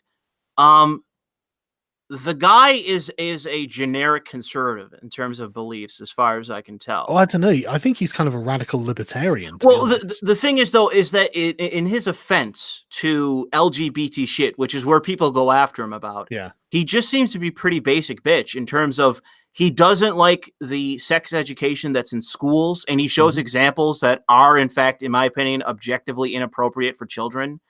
And I'm using the word as I mean it because I really don't think at as young an age as they're showing these kids and like how to perform oral and have sex, that they are prepubescent to such an extent that it is in fact inappropriate. Dude, Brazil's been ruled by the radical left for by years, apparently. Yeah, 14 years. And their government basically collapsed under a series of scandals. Yes. The most popular ex-president, couldn't run this time because he was in jail. Yeah. And it's just like, the reason that Bolsonaro won is probably because that guy got himself in prison. And one of the problems that Brazil has been having, and I talked to Brzezinski on a stream about this, was the idea of like the left in Brazil appears to be very socialist or socialistic. Oh, incredibly, yeah. And the problem that they seem to not be willing to address is the fucking crime. No. While you have the socialists in charge or socialist light in charge not doing anything about the crime, you have like these paramilitary squads roaming around the country just flat out fucking murdering criminals. Because the actual state itself is unwilling to make the changes necessary to actually enforce the fucking law. Yeah, but this is his strongest point, apparently, that I've heard from Brazilian subscribers, is that his commitment to law and order. And like, if you like, I can't remember the guy's name, but there's a guy who runs a YouTube channel. He's got like 500,000 subscribers, and he's some Brazilian philosopher who lives in Texas or something, or New Mexico. And he just does his videos just talking in Portuguese, obviously, and millions of people watch them, and he's just talking, and he's a libertarian. Like, he cites Mises, he's a radical libertarian, and Bolsonaro, he's the main influence on Bolsonaro. I was about to cut in. By all appearances, Bolsonaro is an economic liberal. Yeah. Oh, absolutely. He wants to open up Brazil, and basically turn Brazil into a Western country. Like first world Western country. That was the thing I was about to say to Brazilians. If I had to give you a solid piece of simple advice that nations in fact benefit from, learn English.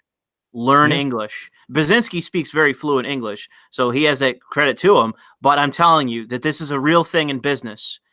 Learn English. because that gives you easy access to speaking to the United States and the other, Western countries, because many of them also speak English, because it's, in fact, because we're the hegemon, it's the lingua franca of the world. Yeah, of course. But there's a reason why in China, they are stressing in their own education to have every citizen learn English. It's one of the things that they're like mandating is every citizen speak English. Why do you fucking think that is? It's because they want to have direct influence on the rest of the fucking world that's already speaking English. Yeah, but going back to Bolsonaro, man, I've obviously been keeping up with what he's been doing, and I've been looking into like the ideological influence of him. I'm sick of the leftists going, he's a fascist. No, he's a radical libertarian. He's like a conservative who is just doing what he feels is necessary to stop Marxism destroying his country. I mean, he'll tell you that. Yeah, exactly, and he'll tell you that. Yeah, exactly, and I think that's a completely laudable goal.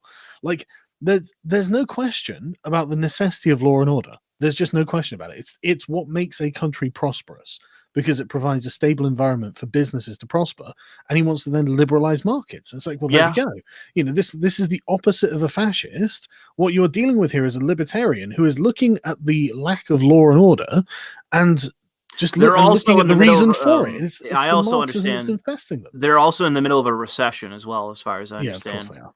They were ruled by leftists. Of course, they're in the middle of it. like, of course they've. Apparently, Brazil's markets are going wild as well. Yeah, and he's also apparently, and this is a big foreign policy thing, and he got into trouble for basically saying loosely, like he wants the United States to have a military presence, and he had to walk this back. Yeah. He wanted to have a military presence in Brazil. Yeah. And the thing is, and I say it in this commentary that I'm going to put out at some point, that that day he was everybody's friend in the Pentagon, because every person, and the thing is, his own military council had to they forced him to walk that back, because that is you as a leader of a nation ceding power to another. That's not a bright move to make. But the thing is, and this is my opinion to Baczynski or anybody else when the commentary goes up, where's the downside? Find me the downside of the United States being in your country. Because the thing is, all you need to know is look at Gettr. Look at what happened with Gettr. And there are downsides, but they're borne by the people in the like a handful of women get raped and you don't get justice. Boo hoo. Yeah, exactly. But here's one from Reuters, right? Oh, okay. This is back in November. Apparently, Brazil's Bolsonaro was president-elect at the time, and he was going to get a very business-friendly and market-friendly guy to head their central bank, and the stock market surges, as described by Reuters. And well, I've said it before, man. Brazil is an India in waiting in terms of economic power. They're just waiting to become a power in the world. I'm telling you. Yeah, I mean, one of the things that I think it was Vampire Economy that the economist who wrote that pointed out is that Hitler strangled the German exchange, like the stock exchange in Germany. He didn't shut it down, but he strangled it, so it was barely worth using, because all power was the corporate power was being dominated by government. It wasn't being done independently. So this is an incredibly positive side. I mean, like, Bolsonaro is effectively like the arch liberalist. He's like, not only are we going to fix all of this and make this a lot more liberal than it was before, fuck the communists. Well, he's just the anti-socialist, and I guess that makes you a liberal by default. But it just appears to me that he's just very much like, if people were to, and the thing is, though, even the things, and I say this in my commentary, that even when he goes off and he starts screaming as a Christian Catholic conservative about the things about the left that he doesn't like, when he calms down and people confront him, and there's been several videos going around, and I feature one in my own commentary, where the press confront him about these things, and he'll calmly explain what he believes. And he comes off as just a liberal, as an actual liberal. He talks about merit, egalitarianism, and other things. And when people talk to him about race, he says, well, I don't want to talk about race. I think everyone is equal. I think the black Brazilians are equal to me. And there's a big stink about, black Brazilians being like the, marginalized demographic in Brazil. And he'll just say that they're equal to me in every way. And it's a matter of, well, this guy isn't a racist. He's not even a collectivist. and he'll just flat out say that, whoever is a citizen of Brazil is equal to him. And it's like, okay, well, that's just liberal philosophy in a nutshell. Yeah. Like, what are the objections? Like, nothing about what he says when he calms down and he explains his positions, nothing about it is in any even close to fascist. Nothing. Well, to be fair, I think his endorsement of torture was probably the thing I would demand he walk back. But the actual policies, I agree. Right. Well, that to me is and the theory as well. The theory is completely sound as well. I think that's just a cultural thing. But I think people need to remember that. I think that Bolsonaro is basically a shitlord. I think that like he's very he is on Twitter. He is on fucking Twitter, man. Yeah, I know, right? Spicy takes on Twitter, man. Yeah, exactly right. And basically he's essentially a warrior. I think is like, I mean, he was a captain in the fucking army for fuck's sake. And when he's fighting the leftists with arguments, obviously, he goes for it. He goes on a moral attack, which is very rare. Conservatives are way too weak in America, especially in Britain, especially. To really attack the sort of degeneracy of the sort of leftist bullshit with like the kids the kids' sexuality and stuff. Well, he talks about more than just that, but the Marxists in education. Yeah, no, of course, I know. But go ahead. I was just using that as an example. Like, he'll go at them hammer and tongs, and I think that his rhetoric scales with that to the point where he says things that are very offensive on purpose. Yeah. And I really like that. So that's why he's my Twitter banner. maybe that is true. I think I recognize based on what I've seen of him, especially him testifying to certain things while he's been in their Congress and their Parliament or legislature. It does come across to me as things said off the cuff in anger.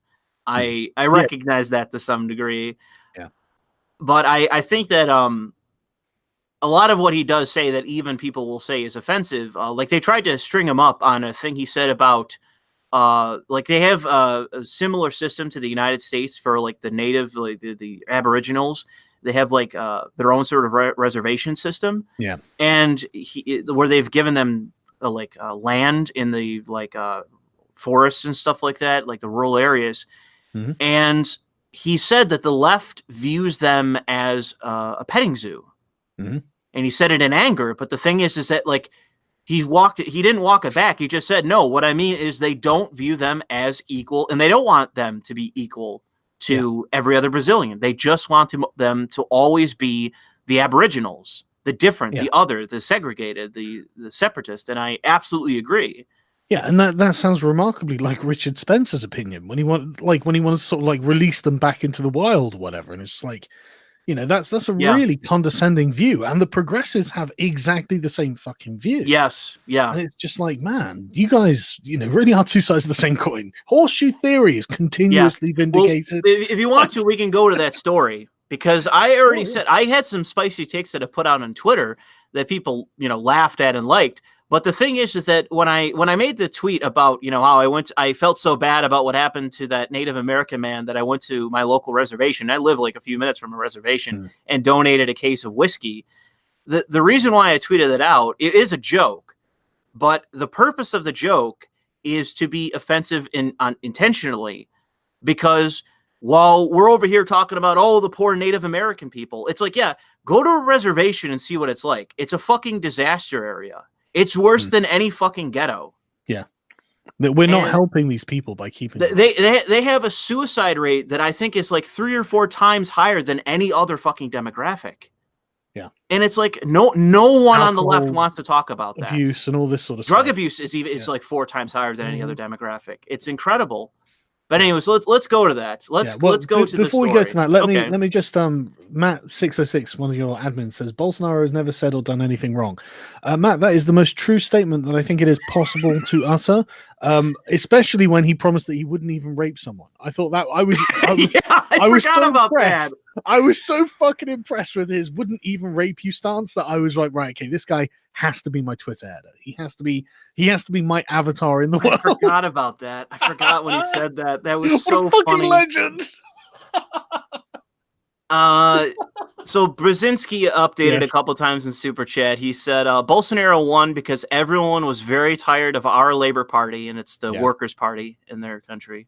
Our left is ideologically stuck as if Marx came out yesterday. Yes. Tato said, "Don't learn English, learn American. It's practically the same, arguably better." Yeah, maybe.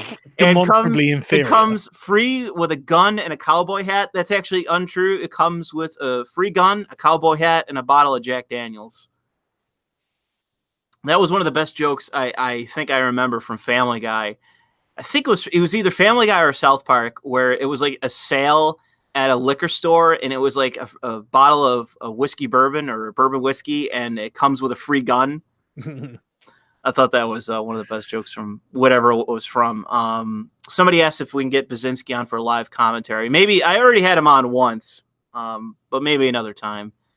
Zontar says People's Party of Canada conservatives made $300,000 in donations in a week, while NDP Social Democrats are mortgaging their HQ because they're broke. So apparently that's good for the conservatives in Canada. And under Trudeau, it's not really a surprise. Will says it would be nice to be invited into a country by their elected government to help instead of just invading and screwing it up. I agree.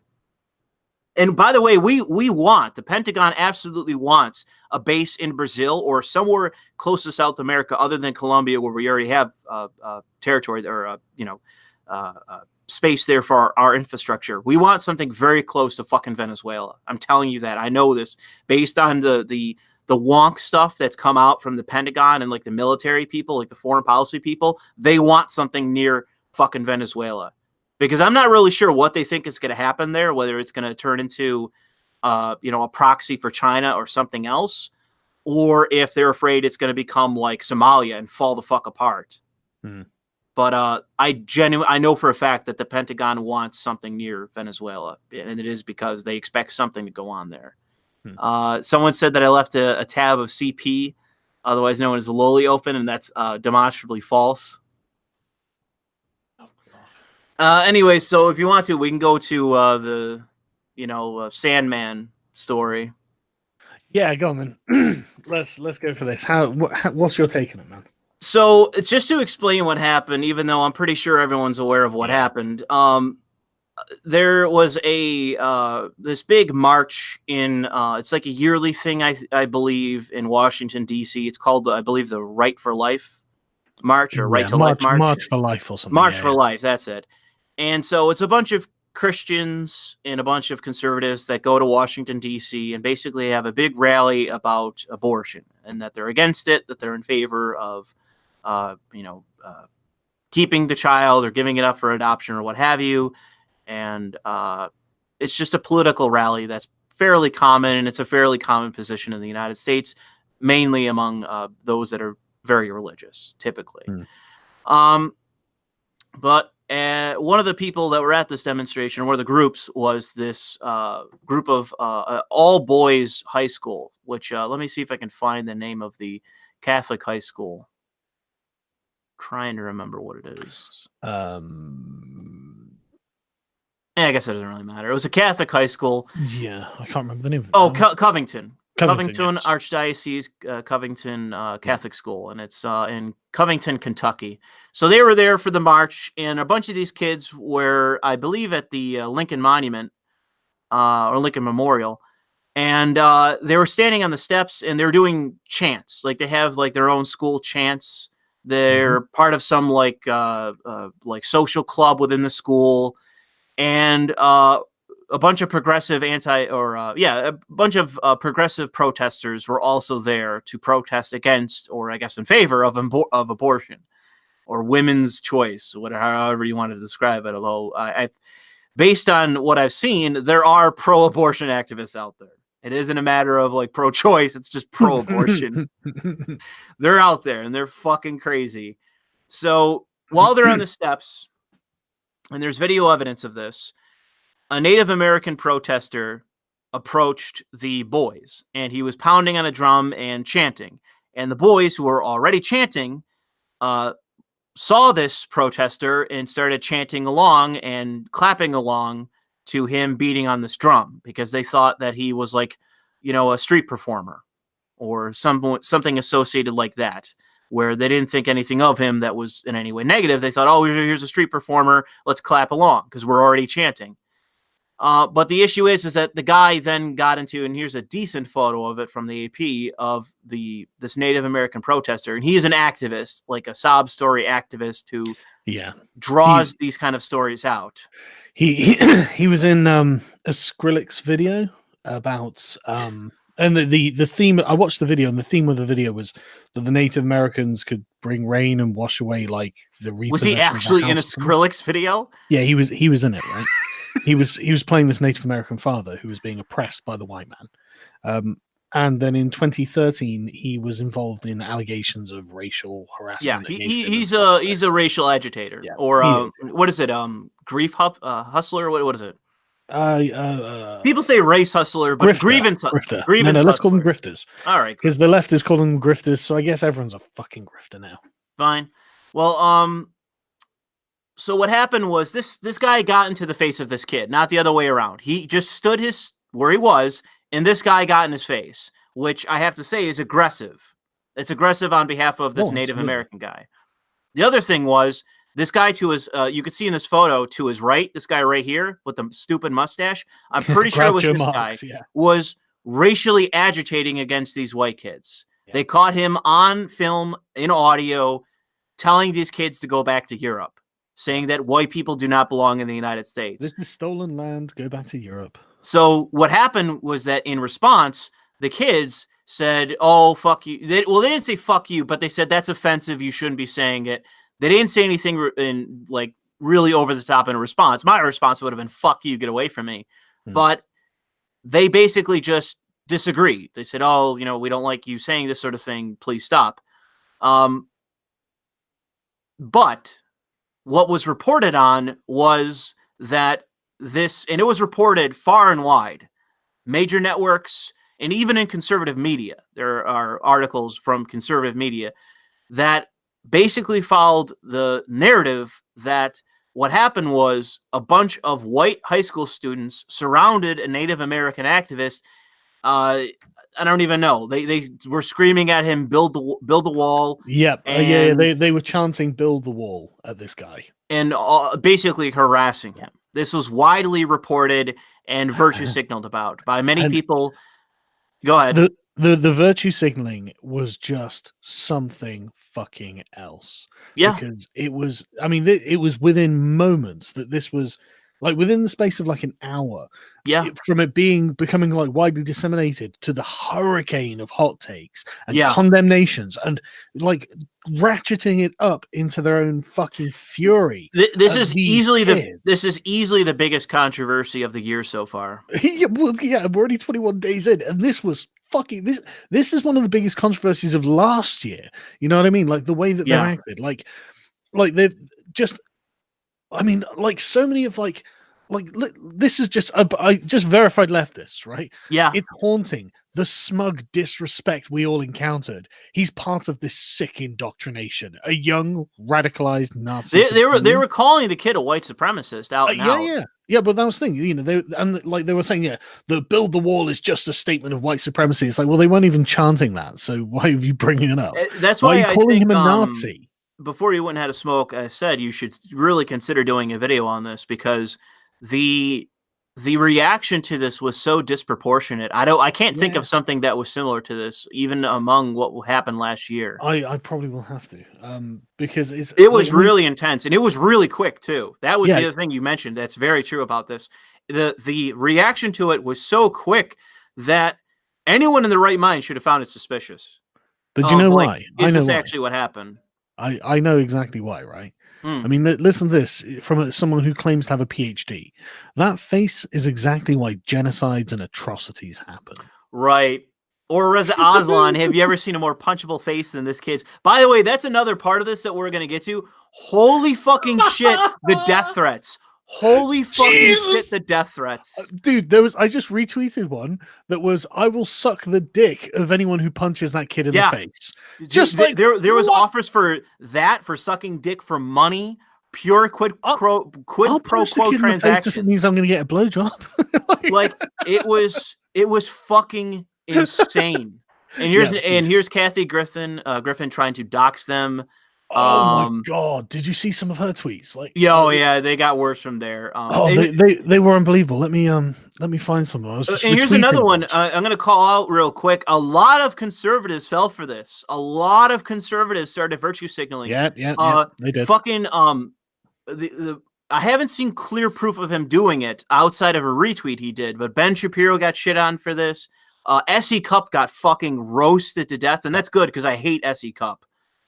Dude, pull up that one by Reza Aslan. This is the best fucking one. All right, let me get that up. The single best one, the best cell phone I've ever seen. Shouts. Oh yeah, just my imagination. Yeah. Dude, bravo. Yeah. It didn't fucking happen, Reza. It literally, like, if you took away the irony from what he's trying to portray here, and if it was Reza Aslan, laying in bed just thinking about it, he was like, I guess all the kids in the mag house shouting "Build the Wall" was just my imagination. It could be the end of him realizing he was so totally wrong. But Reza Aslan, dude, he is such a fucking hack. He's so bad. Yeah. He's so bad. I remember a long time ago when he was first propped up by especially the progressive left on taking on like he was a Muslim apologist and a weird. I guess that would be it. Just a weird apologist for Islam. But man, has he really fallen far from there? Yeah. But check out that the other one I just sent to you, right? Because this is the sort of mindset that is most revealing, in my opinion. It's 100%. If you're not with us, you are the enemy, right? So this woman says that red MAGA hat. The Nicholas Sandman account was someone who claimed to be suspended, but it's been claimed to be him. Sorry, but it's been suspended. Yeah, I assume it's not that. But anyway, so he tweeted something. I can't remember what it was, but she says it's a symbol for hatred of brown and black people. You come to my area, one of the most culturally diverse areas on the planet, wearing that. You may as well have worn a white hood because that's what it represents. You're a bunch of arrogant little xenophobes. Just like, holy fuck. Yeah, well, I mean, that's the thing is that this is the product of Trump derangement syndrome. It really is. Is that you whip people up into a frenzy to think that the MAGA hat is, which is there's one sitting behind me, that it's a symbol of white supremacy. When in fact, I think outside of support of like you have the biggest majority of people wearing MAGA hats are Trump supporters. The second biggest one are people that may or may not support Trump, but just want to fuck with leftists. Oh yeah, well that's the second biggest group, and that's why I got mine in Trump Tower as well. Yeah, I got mine from Trump Tower, baby. But what I love about this, right, is the mindset that what she's saying is like the Trump supporters are saying "Make America Great Again." It's like, okay, what are components of America? Well, black people. Black people are a component of America. They are part of the country, and they have been for hundreds of years. So you're not. I wouldn't separate. I mean, you wouldn't call black people foreign to America. Right? No, they're not foreign, right? But she's portraying herself. You're if this is a symbol for hatred of black and brown people, you are a bunch of arrogant xenophobes. As in, I, a black or brown person, am a foreigner to America because in her mind, America is just a white thing. Yeah, and it's just like, oh my god, man. Like MLK was owning the American dream in his arguments. He was saying, look, well, that was the that's the thing I said earlier is that objective wise, he got what he wanted in terms of equal protection and that, but culturally he lost. MLK lost that. He failed. Well, he was assassinated, so it's not like he ran out of time or anything. But many of them were, So yeah. Well, Malcolm X was assassinated too, but he was also kind of a lunatic. Yeah, but it's more his branch of it that won. Oh yeah, definitely. Which is awful. But this is the thing. She's saying literally that black people are fucking foreigners in America. It's like, no, they're not, dude. Fucking own it. The beauty of this is the fact that with the Native Americans telling the whites to go back to Europe, well, that begs the question, doesn't it, about blacks? Do the blacks have to go too? That's the best part of intersectionality. You gotta find the radical Native American who is just like, you gotta bring them up front, like the Black Israel version of Native American, who's like, yeah, we need to send those niggers back too, and it's like, oh, put them front and center. Hey, chief, what did you have to say? Hey, Kimasabi, tell me what you have to say about blacks. Note, right? On that note, possibly the best part of this whole thing is that there were black Israelites at this fucking protest. Yeah, well, that was the other big thing. And they were the worst. They were going hog wild. Like screaming that gay people shouldn't have rights and stuff like this. Yeah, and the fucking high school kids were screaming back at them. Yeah, they were like, no way, that's whoa, what are you doing? No way we're in favor of that, right? Yeah. And then at one point, one of the black guys from the black Israelites points at one of the black kids with them and says something about him being effectively a race traitor. And they're gonna hurt him or something like that. And all of his friends are like, no, we love you, bro. Don't be stupid, it's just like that was awful. Yeah, but it is such a fucking representation of the two worldviews. Yeah, you are black, therefore we have claim to you, and the other one is you are part of our group, regardless of who you are, and this is why we have claim to you. And so it's really fucking interesting watching these sort of group mindsets at work, man. I really find it fascinating. Yeah, I mean, that's the thing about this is that, and I've seen people talking about it, and I think they should bring it up more, but if anyone's guilty of anything, like the racial agitator, the guy with a stupid mustache next to the Native American guy, and the guy with a stupid mustache is Native American too, allegedly. Yeah. But he looks Mexican. Yeah, he does. Other than the Native Americans and their bullshit, the worst actors out of anybody were the fucking black Israelites. They were the worst of anybody. So why is it that you were going to talk about the Native Americans and all the white high school students? What about the fucking black Israelites? How about them? Yeah. You want to talk about bigotry? They're right fucking there, and they want to talk to you.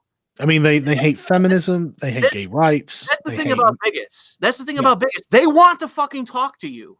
They're there waiting to talk to you. You don't have to go fucking find them and a guy smirking. Yeah. Go talk to them. They're standing a few feet away from these kids, screaming about gays and Jews. So let's talk about the smirk, right? All right. Because I think the smirk is important. The smirk, did you see? Oh, okay, yeah. CNN put out in segments and stuff like this, and it's all down to the smirk. Roman. Well, here's Telcom X talking about it. Yeah, right. But the thing about the smirk, and this was something that so many of them, like Jessica Valenti, was like, I keep thinking about this MAGA kid, and I'm thinking, Jessica, you keep thinking you're a 40-year-old woman, and you're thinking about a 16-year-old boy, are you? Because he smirked. Really, there's something deep seated there, isn't there? Yeah, there's something going on there.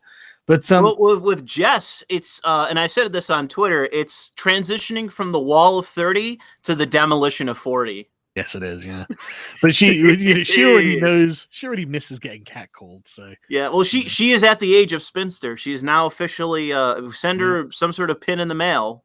Yeah. But anyway, getting back to the smirk, right? What I think it is the thing that's and this I think is why the left hates Bolsonaro so much. I think it's the same response, and it's the same reason they hate me so much as well, right? It's an outright rejection of their values, and there is no compromise to be had on this. Yeah, like this kid, he just found this funny. None of this was going to impress him. In his release, he didn't back down in his release either. I'm not sure if that was his official release or not, because there's a question as to that Twitter account. Let's assume it's not. Okay. But the thing is, the kid's standing there, like the old man's walking forward, and a bunch of young boys, like teenage boys, would naturally move out of that man's way, right? Especially if he was walking with purpose. It's a completely normal social thing to happen in any society, anywhere, and any time in human history, right? Totally normal, because the young men recognize a kind of innate authority in the older man, and that's natural. But it happens because of sort of shared cultural identity, I think. And I think that this kid was effectively saying, I don't recognize the authority that comes with your cultural identity. So even though it's socially expected of me to move out of your way because you're an old man, it's also like I have my own moral claim to this, to standing my ground on this. And so the old man got really close with his drum, man. He was beating it in the guy's face. He was being assertive at the very least. Yes, he was. Very assertive, because he expected, but the kid knew he didn't have to move. He hadn't done anything wrong. There's no particular compelling reason that this old man should be able to shove him out of the way. And if he just stands there and does nothing, then he will have done nothing wrong, and no one can fault him for it. And that is all well and good if you are showing some kind of respect to the other side, right? It's all in good saying, look, I'm not going any further, or you're not going any further. I don't have to move. I don't have to explain anything to you. I'm just going to stand here. The other side will get angry that you didn't do what they wanted, but they're not going to spaz out, because you at least accept that there might be legitimacy to their claim. But his smirk showed them that not only did he know that he could stand there with absolutely no repercussions, there was nothing legal or even social that should have happened from this, right? And his smirk it made it look like he was doing it intentionally to repudiate all of their authority. And I think that is what freaked them the fuck out, because it's the same reason that Bolsonaro just yells, "I wouldn't even rape you." It's the same thought process that gets to that point. And I honestly, fair fucking play. I just want to salute this kid for not backing down. Unbelievably good move. Unbelievably good. I agree. I'm gonna crack open a cold one in the name of Smiling Sandman here. Yeah, yeah. Just seriously, bravo. And the thing is, I don't know what his intentions were, but I think this is what they are perceiving from the. Oh, absolutely. I think there is a question of intention, but this is absolutely how they're perceiving. And I think this is why so many Republicans reacted to this as well. Sure, because it looked like it was disrespecting elders. For example, I retweeted one of Jessica Valenti's tweets where she was like, "This is an elder, a Native American elder." There's a lot of Vietnam veteran, blah blah blah. He's a Vietnam veteran. He served, and I'm like, that's a conservative worldview you're putting across there. Don't you hate the military? Yeah. Don't you think you live in a white supremacist patriarchy? Isn't this guy part of the fucking problem? But suddenly, no, you can't disrespect your elders this way. It's like, yeah, exactly. Exactly. And I think that's why it crossed the barrier on that regard. But yeah, I agree. I think this is a very big story. Well, the thing is though, let me get to it. Where the fuck is my cursor? I honestly think, I still believe this, that one of the reasons why this kicked off so badly, other than what you just said, and I think that there's a lot of substance to that, but why I think that this was picked up so quickly by the mainstream media. They were the ones that really kicked it off from I didn't see this on blogs and shit. I saw it from NBC and shit, from out of the gate, was to distract from this, which was BuzzFeed's bullshit story about Donald Trump. Before we move on to that, I bet that was the reason for the MSM, but I think there's not really much to this. Like, I don't really want to talk about it that much. It's just a matter of, BuzzFeed came out with a story talking about, let's just read this. Allies of President Donald Trump are out in full force on Friday night, rubbing in the revelation from special counsel Robert Mueller that BuzzFeed's once thought to be explosive story alleging ex-Trump lawyer Michael Cohen provided Mueller with evidence that the president instructed him to lie to Congress is false. So this was an explosive piece from BuzzFeed from an anonymous source saying that the Mueller investigation against Russia and against Trump, blah, blah, blah, that they had gotten out of Michael Cohen that he had been instructed by Trump to lie to Congress about what him and Trump had been discussing in the campaign. And it turns out that the entire story was false. It was completely fabricated, and either someone working for Robert Mueller or him himself released a statement saying that the story was false and that the details that they provided. I thought it was Mueller himself who repudiated it. It may have been. I only saw that it came from his investigation staff, so I don't know if it was him or not. But you have Donald Trump Jr. with his tweet here, ha ha ha, just laughing at it, like emoticons, laughing at it. What's funny is that Donald Trump reads his son's Twitter account a lot. He comments on it a lot lately, which is hilarious when it's like Donald Trump and his son like laughing at this fucking story. And the thing is with Donald Trump, he keeps repeating this on Twitter. Fake news is truly the enemy of the people. Where's the lie? Yeah. Where's the lie? This keeps fucking happening. This keeps happening. And what was the other one that was the other day? There was another one. Oh no, I can't. No, I can't think of it off the top of my head. But this was huge as well. And then this one about the Covington MAGA kid, like that, unbelievably. Like the Atlantic published this groveling article. Like, I failed the Covington Catholic test. Next time there's a viral story, I'll wait for more facts to emerge. Right? All that's her saying. This woman saying is, I'm trapped in a hyper-emotional echo chamber where I am primed to react to anything that is considered controversial and get outraged and spurg, and then CNN, MSNBC pieces when half the information's in. And it's like, you aren't journalists. You're like bloggers. That's all you are. What they are is that they're it is what this is social media. I swear to God, this is 100% social media. This is a culture that has been built by social media to virtue signal first, that even conservatives are competing in. Because there's been a bunch of conservatives that have had to eat shit because of this. Yeah. But let me get to some super chats because they're piling up from that last story. I'm not sure what he means by this, but JSC Hong says, "Hi Sargon, what's the spat with you and Nick about?" I think he means Nick Monroe. No, I think he means Nick Goroff. I don't know. Well, I mean, like, he's angry at me because of Patreon, I think, and because I've been really busy.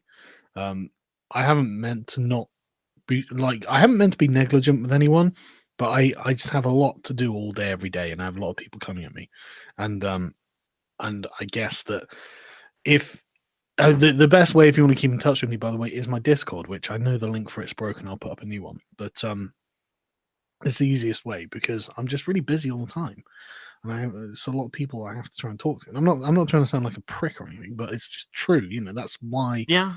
I just failed to keep up with everyone, and all right, and that's what's happened with Nick, and I feel bad about it, man, because I really like Nick, and I'm angry. I'm not angry. I'm upset that he's upset, and. Yeah, so I hope nothing. I hope it's something we can talk about at some point in the future. I just haven't had time yet. All right.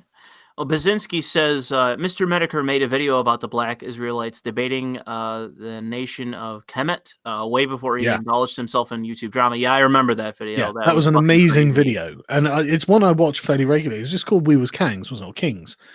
Was that the video where he actually shows the he did too. There was another one afterwards, but that was back when he actually produced worthwhile content. Yeah. So it was like, okay, I miss that. It's been a while. Yeah. Mitch says it's the Indian's name. Is the Indian's name Chief Banging Headache? No, it's Nathan Phillips. Yeah, it's Chief Nathan Phillips, well-known Native American Nathan Phillips. Tribal elder, yeah. Nathan Phillips. Maybe he's like he's mixed race and he's just overcompensating for it. Well, I mean, might have Donald Trump's dad did and just anglicized his name. Maybe. Well, I would imagine that might be the case. Or if he is, he's just white. He's just pretending. He's another Telcom-X. He's actually from the south of Italy. Yeah. Will says, I'm amazed to the reaction on Twitter. I just started being active there, and holy balls, that was scary. I can't believe they left that stuff up. Yeah, dude, the amount of death threats and shit that are around are fucking crazy. And by the way, someone's compiling it, like Jack Posobiec or CJ, that young conservative guy. Yeah. One of them are compiling a fucking list. And they wanted to give it to the high school to sue these people. Thousands, something like 2,000. Yeah, it's unbelievable. Verified check marks. Yeah, it's like fucking hell. Man. It's crazy the reaction that was done of especially like the immediate, like not like building, like winding yourself up to where you then say like, oh no, I'm gonna punch these people, and then basically you calm down and apologize. But like from the get go, like violence. It was crazy. Actually, where's that story? I think this guy here which one? This guy here who talked about like shooting them and burning the school to the ground. Yeah, and there were people saying a school shooting would be acceptable at Covington. Yeah. And stuff like this. And it's like, dude, fucking crazy. All because this kid smirked at this Native American man. And I tell you what, I swear it's because there's a greater symbolic I think you're right. I think you're right about that. And this kid I tell you what, okay, this is it. This kid is the personification of a Pepe saying it's okay to be white. Yeah, it is. Yeah, I agree. That's what it is. And that's the immediate thing they jump to. It's like he's white male and privilege, entitlement and all this sort of stuff. Racist, build a wall, and it was literally all of the fucking stereotypes. Oh my God. They could foist onto this kid. By the way, this guy's gonna get prosecuted. This Uncle Shoes guy, he's going to get fucking prosecuted for this shit. Good. I mean, because he went into the territory of threatening violence, and it is clear cut. So this dude is gonna get prosecuted. I guarantee it happens. It just goes to show, right? Social justice can be easily resisted if you show moral fortitude. If you refuse to give ground, social justice can't continue. Did you see this one? This Jack Morrissey guy saying MAGA kids go screaming hats first into the wood chipper. Fucking hell. This was another big one. There were so many. Like, but notice as soon as you say, look, I'm just not going to compromise. You can't have this thing. Like, I'm not going to move for you. They're like, right, you have to die. Yeah, it's crazy. That does a lot, doesn't it? This was probably the worst I've seen it. I have seen it worse. I've never seen it this bad. No, I think I have. I don't remember what it was. I don't remember if it was last year or the year before. I do remember seeing something worse than this, but this has to be one of the worst in probably the last 5 years. This has to be one of the fucking worst for the immediate calls to violence. It was fucking nuts. And they're never going to be held accountable. Like, a load of them don't delete their tweets. Like, all of these, like Jessica Valenti's tweets are all still up of her going, this guy is and they're comparing him to Kavanaugh. Yeah, there's people calling him. This is what the 10-year challenge. This is what a rapist looks like effectively. It's like, Kavanaugh isn't a fucking rapist, you lunatics. Where is the story? For fuck's sake. Where is the story? I have a story here. God damn it, the hill's playing again. Where is it? Here it is. Okay, so Stormy Daniels sounded off about this, and I bet she Paul Joseph Watson. So I'm gonna tell you, Stormy Daniels, shut the fuck up. Get on the stage, start earning that fucking money, pay Trump, do his bidding, pay daddy, do his bidding, pay that bill. I'll tell you, you can make it as annoying as you want, Stormy. Pay it in pennies if you have to. Yeah. Do it. Make a big song and dance about it as you pay Trump that money. $300,000. Didn't Trump only give her like 130,000 or something? Yeah, like that? some low amount. So Trump has actually managed to monetize thoughts, which is exactly incredible. This is the real thought audit. This is the real thought audit. She did get audited by the courts, and now she owes $300,000 to Trump. Pay it back. Pay what you owe. So she paid like $170,000 for the privilege of having sex with Donald Trump. Yeah. Now she. That's the most expensive dick you've ever sucked, isn't it, Stormy? Yep. So no one wants to hear. I don't want to hear anything from Stormy Daniels outside of the debt collection calls for when she's going to pay back that money she owes Donald Trump. Oh dear. He just can't stop winning, man. This to me is one of the best stories of fucking last year. This is one of the like at the beginning of the year. This all started at the beginning of 2018, where she got in that lawsuit, and then it ended at the end of the year with her owing $300,000 to Trump. It was one of the best. That's the best culminations of 2018. Was the whole thing with Stormy Daniels and Michael Avenatti? It ends with him being fired, totally disgraced, and she owes Trump $300,000. That was one of the best stories of last year. His business Grogan. Donald Trump. So great. Can't stop winning. Just can't stop. Can't stop, won't stop. It's impossible for Trump to stop winning in that way, especially when all of his enemies are fucking retarded. Yeah. Oh, by the way, this was another one. Wheeler Walker Jr. saying he knows people in Kentucky near them, and that he wants to physically assault them. And he's offering, he'll send you one of his albums autographed if you physically assault them in a video. Yeah, I saw that. By the way, that's a crime. That's a crime. I don't know if anyone knows that. Solicitation, that's a fucking crime. Of course, incitement to violence against a child. It's solicitation. That's what it is. It's you soliciting someone to commit a crime against another person. That is, in fact, a crime. I bet it felt really good to tweet that at the time. I'm not sure if they'll kick it down to a misdemeanor, but that is like this guy is also another guy that's likely to be prosecuted. They might kick it down to a misdemeanor depending on his record. But if he has like another felony thing against him, they'll charge him with a fucking felony. He'll go to jail. You know what's going around in my head at the moment from this? Just dun dun dun what? Dun, dun. Dun, dun, dun, dun, dun, of dun. prosecutors, just like, oh, ready to go. Here's the now case. It's the fucking Jaws theme. Oh, what's lurking under the surface, buddy? You know, who knows where that goes? No, I'm really hoping, not just for the sake of, oh, lol, they're going to get prosecuted, but I just hope for the good of the nation that they are prosecuted, because you should not be out here on social media soliciting people to commit fucking felonies. Okay? That's a crime. And Twitter endorses it by dint of they've deleted none of these. These are all embedded. None of these have been deleted. None of them have been taken down. Yeah. For Christ's sake, please, I'll give you monetary means so that you can, and I know people in this area, please commit this crime. I will give you monetary things in transaction for it. Oh, Twitter's just sitting there like, oh no, that's fine. Verified fucking account doing that. Dude, no. Oh, fucking hell. Okay, breaking news. Here you go. Here's a link. Pull that up.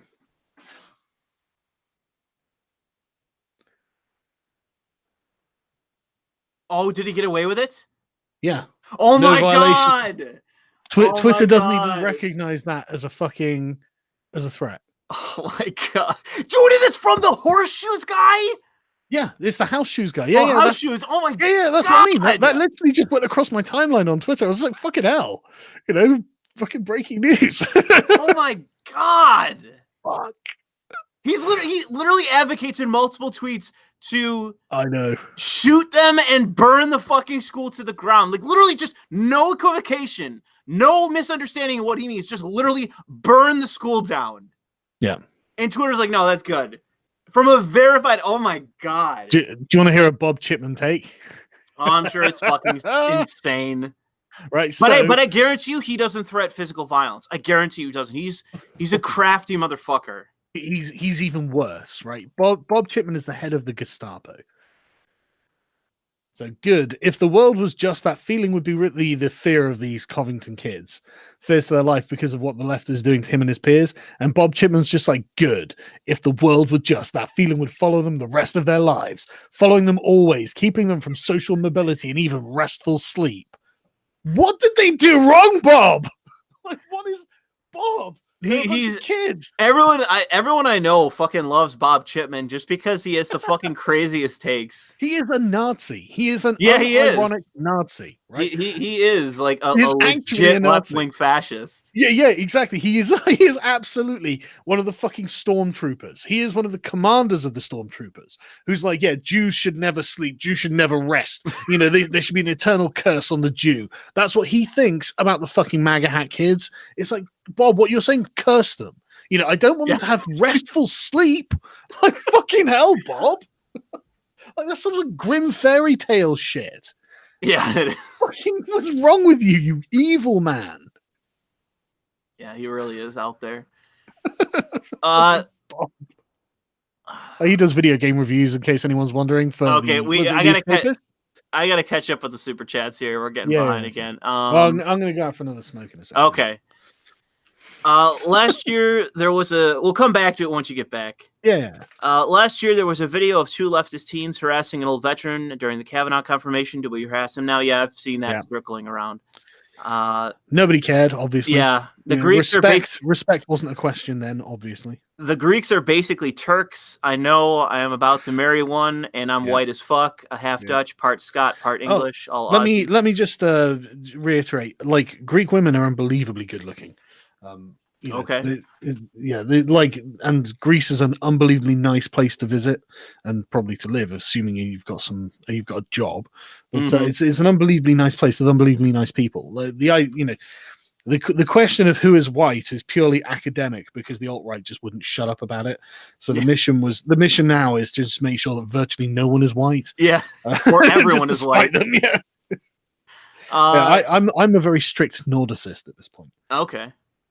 Joe says, Trump power move. Oh yeah, I remember the Trump power move. Deport Alex Cortez.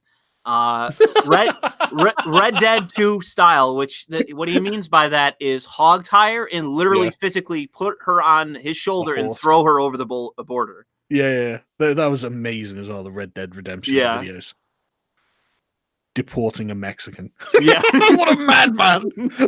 So for anyone who didn't know, what was the first video? It was punching a suffragette. Yeah, punching a feminist, punching a suffragette, and it basically he got banned, got his account back in the first video.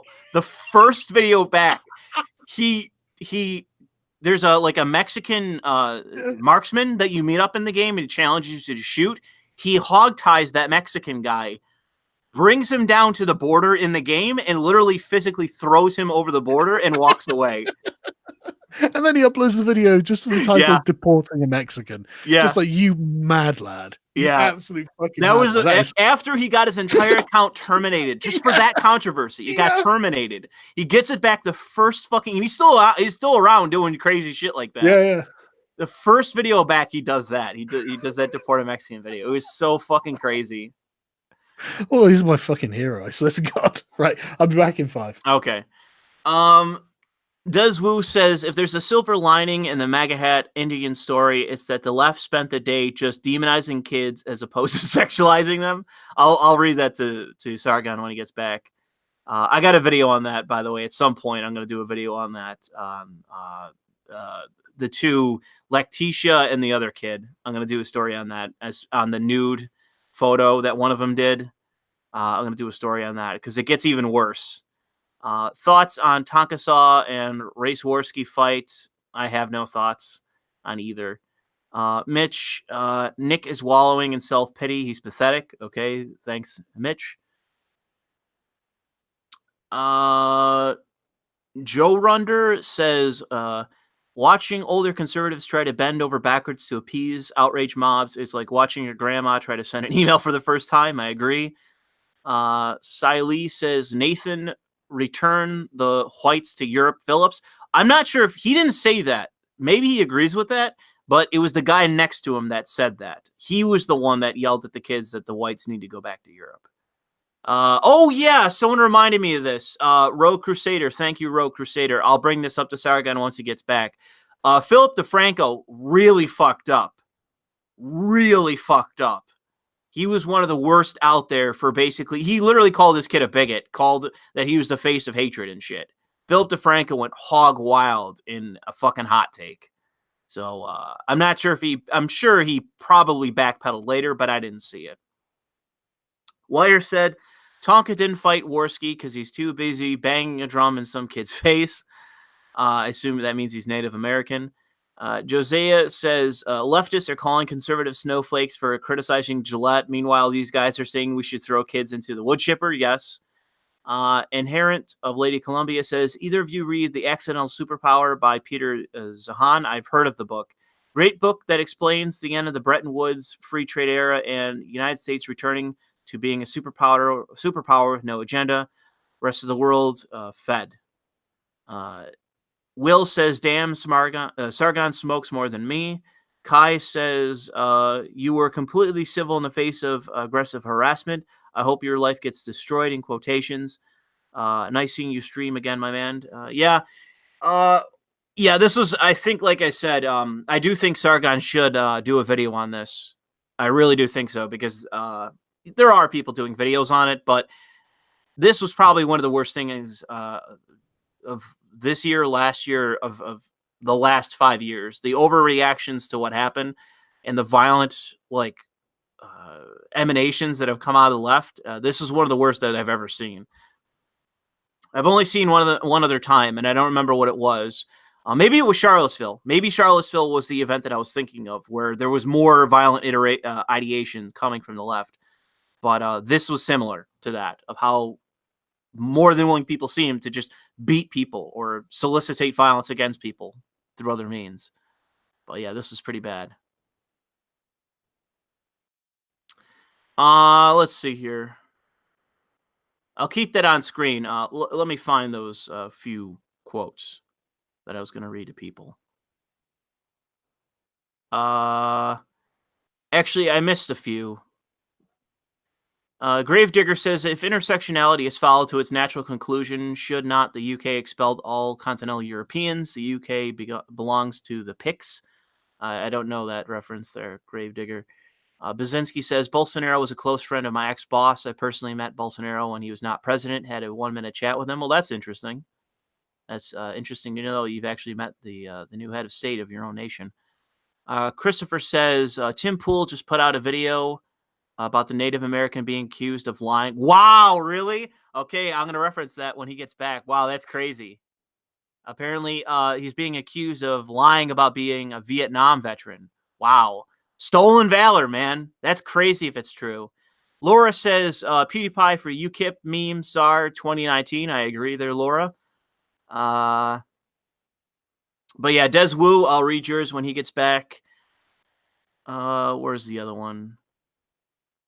And Philip DeFranco, that's the other one. I'll read it when he gets back. Will says, Philip DeFranco pissed me off. I wanted to crop some SJW protests in place for the MAGA kids in the first vid on Twitter, so it made sense.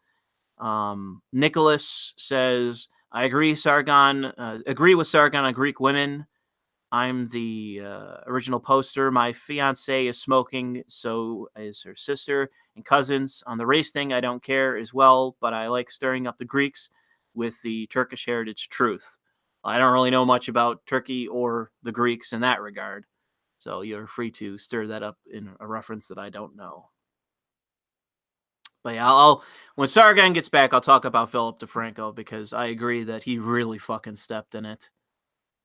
Let's see. We still have that to talk about. Yeah, and these other stories are still good. Let me actually, you know what? While he's away, I'll talk about this in a segue. So, I don't really know how many of you are Star Wars fans, and I know that this has been talked to death on YouTube, and I've been considering doing a video on it myself just because it's still topical to this very day. And that is the fact that Disney has destroyed the Star Wars brand. It is worthless now. Whether it is the merchandise, it is the movies, it is the video games with EA, Star Wars as a brand is pretty much fucking dead. And it is because everyone who's had their hands on it for the last fucking, 7 years have been just destroying it. It's just kind of an amazing thing to see because this is a brand name that up until the last few years is $1 billion franchise. It made sense that Disney bought the rights to the franchise from George Lucas, for $4 billion. It makes sense. It is a $1 billion franchise up until now, where the movies are bombing. They're getting poorly reviewed, every one of them at this point. And that all the content and all the merchandise and media surrounding Star Wars, which is a film franchise, it is just dying off left and right. There's been nothing video game wise made regarding Star Wars that wasn't by EA. First, you had the Old Republic, the MMO, which it was highly criticized, even though I will defend it. Then you had Battlefront 1 and 2, and that's been it. That's like 10 years. That's like the last 10 years of game development for Star Wars is an MMO, which was widely criticized, and 2 first-person shooters, DICE reskins, that were hated. For the movies, it's no better. The Force Awakening was not good. I thought it was boring and just a cash-in. Just there's nothing to it, nothing of substance to it, no heart to it. The Last Jedi is now infamous in terms of how many people hate it to death.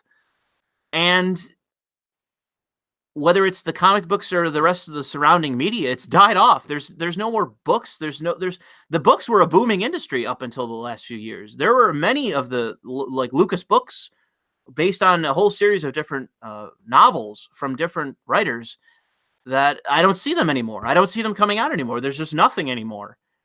And it's really sad to see. Like, I am a Star Wars fan. I own, the bookshelf that's behind me. I have dozens of books, the novels from Lucas Books. And they were all retconned. Every single one of them, practically, I think, were canon, especially like the Thawne book, whatever it's called. They're all canon up until they retconned it all. And ever since then, the whole goddamn franchise has been going downhill. And it's become worthless. Now Disney can't do anything with it. And they have another movie that's coming out, I believe, in 2020. the trilogy, the last movie in the trilogy, and it's worthless. It's like, I guarantee you it's going to do as poorly as The Last Jedi, which also did very poorly. A lot more was spent on it, but you've killed off the brand.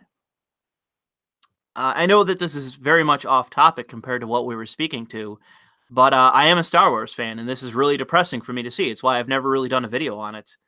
It's just because I don't really want to talk about it. It's just sad. It's watching something that I was a fan of just completely fucking die off because it's in the hands of fucking people that care more about virtue signaling than they do about making anything decent. And it's everything. It wasn't just the films. It's everything now. Nothing about it is good. There's nothing coming out from Star Wars that's in any way good anymore. When back in the day, was everything coming out was good. Even in the hands of EA. Not anymore, though. So let me see what else is there. Here's maybe I'll save this for when Sargon gets back, but I'll bring it up now. This was a story out from late December last year. A Japanese artist is roaming around the Japanese suicide forest, which is of Jake Paul fame, or Logan Paul, forget which. But there's some random artist in Japan roaming around the forest, the Japanese suicide forest, singing John Lennon's Imagine. Nothing would make me commit suicide faster. Yeah. Well, the thing, in my regard, what would happen is that they'd find this guy dead, and it would be ruled a suicide, and I'll leave it at that. Seriously, like, I fucking hate the, like, who was it the other day who said, like, the left's entire philosophy is basically John Lennon's Imagine? It might be me, because I say that. No, it was someone like, it probably verified, like, and then they got roundly, turned upon. But it really is like, that's basically what they think. Yeah. And it's such an unrealistic goal. No, it is utopian, but it is destructively utopian. Yeah. I mean, but the whole everything is awful. The whole point of it is to break down barriers. That seems to be the entire goal of the left at this point. It's not about alleviating. Yeah, it's not about alleviating poverty. It's not about fairness. It's definitely about making sure that people aren't constrained by horrible things like gender roles and shit like this, and having obligations to one's parents and things. It's simply deconstructing and tearing down in society. That's pretty much all it's about. It's just seeing, I don't even know if it's necessarily like seeing society or a nation state as worthless, as it is like just a reflexive ideology of like weird, like quasi nihilism. Like I find the left and the philosophy of like the idea of like tearing down a monument. I find that to just be nihilistic. I don't see that as anything other than just nihilism. Like, well, nihilism I suppose there are distinctions here, because like, if it's a monument of Stalin in Poland, I can understand it, because it's within living memory. No, but that's only it would be like even still with the issue of tearing down a monument to Lenin or something like that. I still would, to some degree, like if you're within an ex-Soviet state, obviously it's up to you and your own people what you do. But even still, if there was like, let's say a famous let's say it was in Berlin, or what was formerly East Berlin, you had a famous statue of Lenin. I still would not like them to tear it down. Like, I would still leave it up. I can understand. There's definitely the argument for like. It would be like tearing down the Reichstag because, well, I guess not the Reichstag, because that existed before Hitler. Yeah, but I know what you mean. Like, it's kind of historical aesthetic. It's pulverizing history. Right? Yeah, and I understand that, and I agree with you in most cases. If there's no tangible connection, then obviously, why would you damage the history? But like, if it's like, people tearing down Saddam Hussein's statue and stuff like this, sure, I can understand that was in a moment of that was in the middle of a war. Sure, but like, the same thing with Soviet statues. It's within living memory of many Poles. Still, sure, absolutely. So I can see why they would finally feel, hang on, we're a free capitalist nation now. We can do this, but yeah. I don't think the thing should be destroyed or anything like that. It should obviously. The only thing is that I would say that if you look at the Chinese for any given example, that the first move of a totalitarian regime is to eradicate anything that isn't them. Yeah, I know. And so my position would then be to not mimic your enemies in that fashion. I agree, but like it may be a shared sort of first step in certain different movements, but it's not the last step. Sure, I concede. I concede as a move in terms of liberation. Like if you are an ex-Soviet satellite state in the Eastern Bloc, I could understand why you would remove those statues because you were under. Yeah, go ahead. I just forgot my tea. I'll be back. Okay. Sorry. But it's just the natural move of those under the repression of a totalitarian regime. It makes sense for them to want to do away with the imagery of that repression. It makes sense. But especially in the American context of, let's say, Confederate statues, I find the removal of those statues to be based on no greater concern and no greater mentality than just pure nihilism. Just the idea of we have the power to tear this down, therefore. And I find that to be it reminds me of like the mindset, and this is going to be a very weeb reference of the mindset of Ultimate Despair from Danganronpa. I was in the middle of making a weeb reference. Of course you fucking were. In the game Danganronpa, there's a cult that basically gains more and more power up until they have enough power to then go out and start murdering people, tearing down society, doing evil, causing despair, and resulting in the end of the world. And if I were to give a good proximity to which group is most like that, I would say progressives. They're very similar in many ways. The only difference is that they don't have the top bitch ultimate thought as their leader. Which I'd probably liken them more to the goblins from Goblin Slayer, to be honest. But what do I know? Look, I'm just saying everything that they do is analogous to the goblins in Goblin Slayer. Like they don't reproduce and produce culture; they cannibalize it and rape it. They consume. They don't produce. It's just the way they are. I was just looking up the name of I can't remember the name of the girl. Progressive question. I can't remember the name of the girl. I'm looking that up. Give me a second here. Oh God, man, I hate online. I gotta spell it out for the fucking internet to give me the. Here it is. Where is it? It's Junko Enoshima. I forgot it offhand, but that's the head of the Ultimate Despair in that game, and she's the top bitch. She's a waifu of mine. Right. Okay. It already sounds disgraceful. So she's also insane, but that's well, she's not really insane. That's another topic for another time. She's not really insane, but she is somewhat. There's two super chats I was going to talk to you about. Apparently, Tim Pool just put up a video saying that the Native American guy, Nathan Phillips, is being accused of stolen valor, that he's lying about being a Vietnam veteran. Ooh. Which, that's fucking unbelievable. I retweeted a Twitter thread about that a few hours ago. Oh, really? But there was it wasn't evidence, it didn't prove that he didn't, it just cast his claim into doubt. Well, you can prove it pretty easily, because that happened to Diversity in Comics. He got accused of stolen valor, and he legit found the paperwork to show that he that he was enlisted and served, and was honorably discharged from the military, both in the Marines and the Army. So you can prove whether you served or not. Yeah. Let's see here. Oh, the other one was Philip DeFranco. Did you see his video? Holy shit. Dude. Yeah, his first video was the epitome of virtue signaling. Yeah, it was really bad. Yeah. I like Philip DeFranco as well, so it's just like, oh, Phil. Yeah. All right. So let's get away from that. Hmm.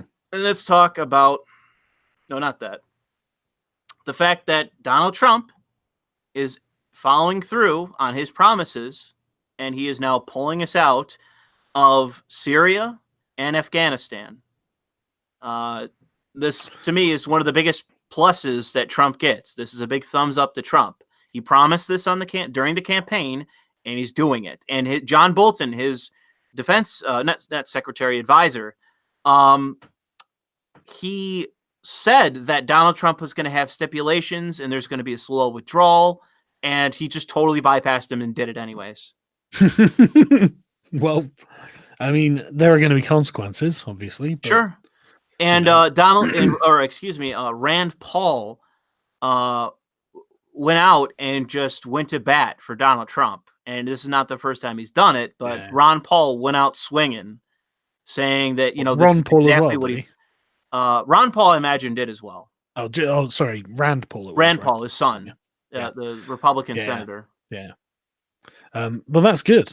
Like, I mean, Yeah. At the end of the day, like, I'm not even sure if I think it's a good idea tactically to do something like this, because I mean there are going to be consequences, and there are consequences to everything. But I do like the fact that Donald Trump is keeping a promise. Yeah. Well, the fact is, and I've said it on, I believe, on stream or at another point, but I said it before, that in Afghanistan, there is no, what's the phrase? Exit. Yeah, there is no exit strategy ever. Afghanistan has been a fucking backwater, old world shithole for hundreds of years. I mean, it is one of the most thousands of years. Well, it's a very old land, and it's been Afghanistan. Oh, yeah. But I mean, in terms of like occupation and attacks, it's even in modern times, there's somewhat, conceivably, the last few hundred years, it has been tried over and over and over again to occupy Afghanistan. It has never worked. This is not Iraq. This is not Saudi Arabia. This is not Iran. This is a country unlike any other in the region. You will never occupy it and hold it, ever.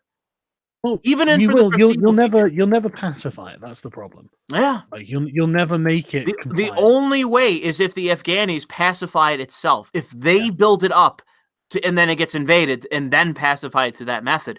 But so long as it's rural, tribal, and they know it in and out, but you don't have roads and the rest of it, you're just walking through trails.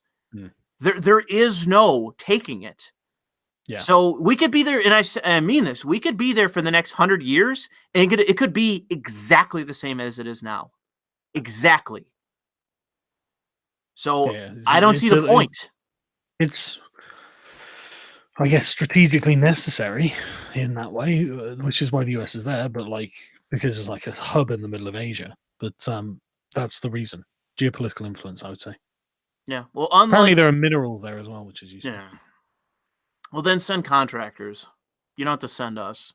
It could be other contractors, and we don't even it's not even like even if we were to take it and send contractors there, it's not even like we do it in the name of cutting off other nations for the sake of the United States and us only. That's bullshit. There is no nationalized industries here. It's for the benefit of capitalists. So fuck it. What do I give a shit? There's no nationalist incentive outside of foreign policy strategy. That's the only incentive that we have to be there. Yeah. But yeah, Rand Paul really went to bat for him. And you know who else did? You know who else went to bat for Donald J. Trump? Go on. Glenn Greenwald. Oh, really? That's consistent.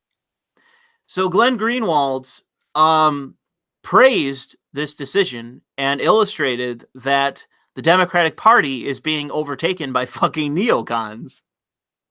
And he's not wrong. It's pretty crazy. By the way, they did polling on it. And the Republicans are now majority against Middle Eastern intervention. And the Democrats are just a hair's breadth. It's just, again, hair's breadth away from being majority support for just wild intervention across the world. And Bannon wins again. Here it is. Here's the polling. Yeah. Yeah, it's just oh yeah, it's insane. It's insane how things are changing, and the Democratic Party is like the neocons are not only are they dying as a movement, but they are now infiltrating the fucking Democrats. Well, the Democrats have, like, the Democratic establishment has been neocon for quite some time. Mm-hmm. I think With Obama, he expanded the wars. He expanded all the intervention. Yeah, look, this is the thing. I don't think it's new. I think it's just the corporate consensus. Mm-hmm. Well, but when I said about the neocons dying, it's true. They are literally not just like dying off. They're I don't mean literally that dying way. of old age. Yeah. Well, no, I don't mean that. I mean, Oh, they are though. well, yeah, but their movement is dying, and I mean like financially, like viability wise, they are dying, and they are like scrambling to look for traction. They're looking for ground that they can to take for themselves, and they're finding it in the Democratic Party. That's the point of Greenwald's story here, and it's exactly right. But the thing is that people like Bill Kristol, like arch neocons, they are the most anti-Trumpers. Like they are the anti-Trump wing of the conservative movement, and they're losing losing too. They're losing legitimacy fully within the Republican Party and among conservatives. Like conservatives, more and more, and I mean like majority-wise, are actively not just like indifferent to neocons. They are actively saying we are not neocons. Yeah. There is a distinction between conservatives and neocons, and we are not them. And because of that, the neocon wing of the party is losing actual viability, and they're now scrambling to find like financing and other things. Yeah, well, this is one of like Bannon won. You know, Bannon has won this battle. You know, this is exactly what he wants. It's amazing how Bannon's vision is coming true, and he's nowhere near the White House. Yeah, like, good on him. It really is. It's like I said this about two people. Well, it was Colin Mayorati and Anita Sarkeesian. I forget what the video was called that I did, but it's basically when an idea or an assertion or an argument outgrows a single personality. Yeah. And I think that's true for Bannon as well. Yeah. I think that he is the one that voiced that worldview, and it is now blown up way out of just him as an individual. Yeah, definitely. And I think that Bannonism is basically, I don't want to compare it to a virus because it has a negative connotation, but it is overtaking the right. Yeah, but like you know what it is really, like ultimately, I can't believe more of the Marxists aren't paying attention to this. What it is effectively is a decentralization. Oh, sure. Of society, of like government from the corporate interest. Why it's called populism. Yeah, exactly. But that's openly class based, you know, and so it's a class based movement based on the idea of like the people outside of the technocracy. You know, it's not even like an actual class, but it's like this sort of class of the professionals. You know, the public professionals and the rest of the country, the erudite elite. Yeah, but they're not the only ones. Like, you know, like doctors and things like this running the NHS and stuff. You know, it might be conservatives or out in the country or something. You know. But it's not that they're not educated or professional. It's just they're not part of the public-facing intelligentsia, and it's that Bannon's opposing. Yeah, and I think that in the conservative movement, especially as a direct result of Trump, it is greatly overtaking the party apparatus and the party itself. Excellent. And unlike the Democrats who staved off the progressives the last time around, I think that the right, for those that are anti-Trump, they are totally they are on bended knee, but it is not because of their willingness to give up. It is just because of their own inability to stop him. I love that he keeps winning. Yeah. And I think that and it doesn't mean that necessarily everything that comes with it is necessarily positive. Obviously. But it just means that the predecessors of Trump in the conservative movement, they fail to deliver to the base, to the basic generic conservative.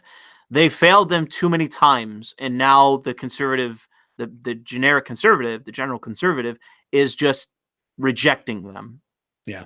And that's how outlets like the Weekly Standard by Bill Kristol are just dying off, and there's no slowing it down. There's nothing. It's why people like who's the guy that runs the Blaze? What is his name? Glenn Beck. Glenn Beck.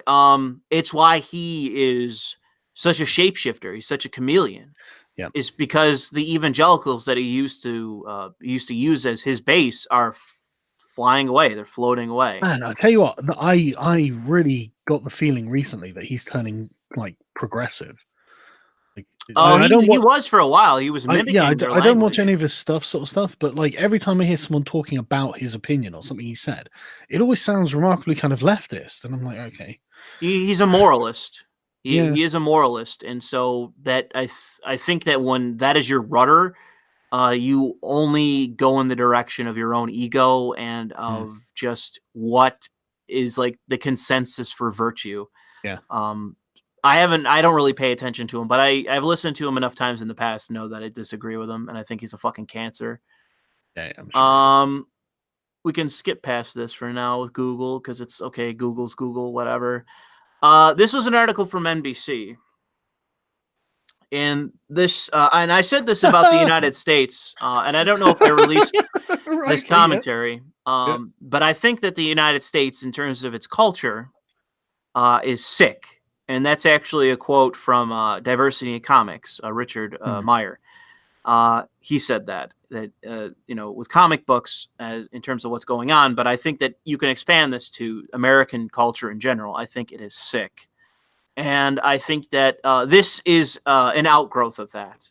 It's not the source, but this is the symptom. This is one of the symptoms of it. And there's a couple articles we got here, but this is one that the main leadership of the CIA is now all female.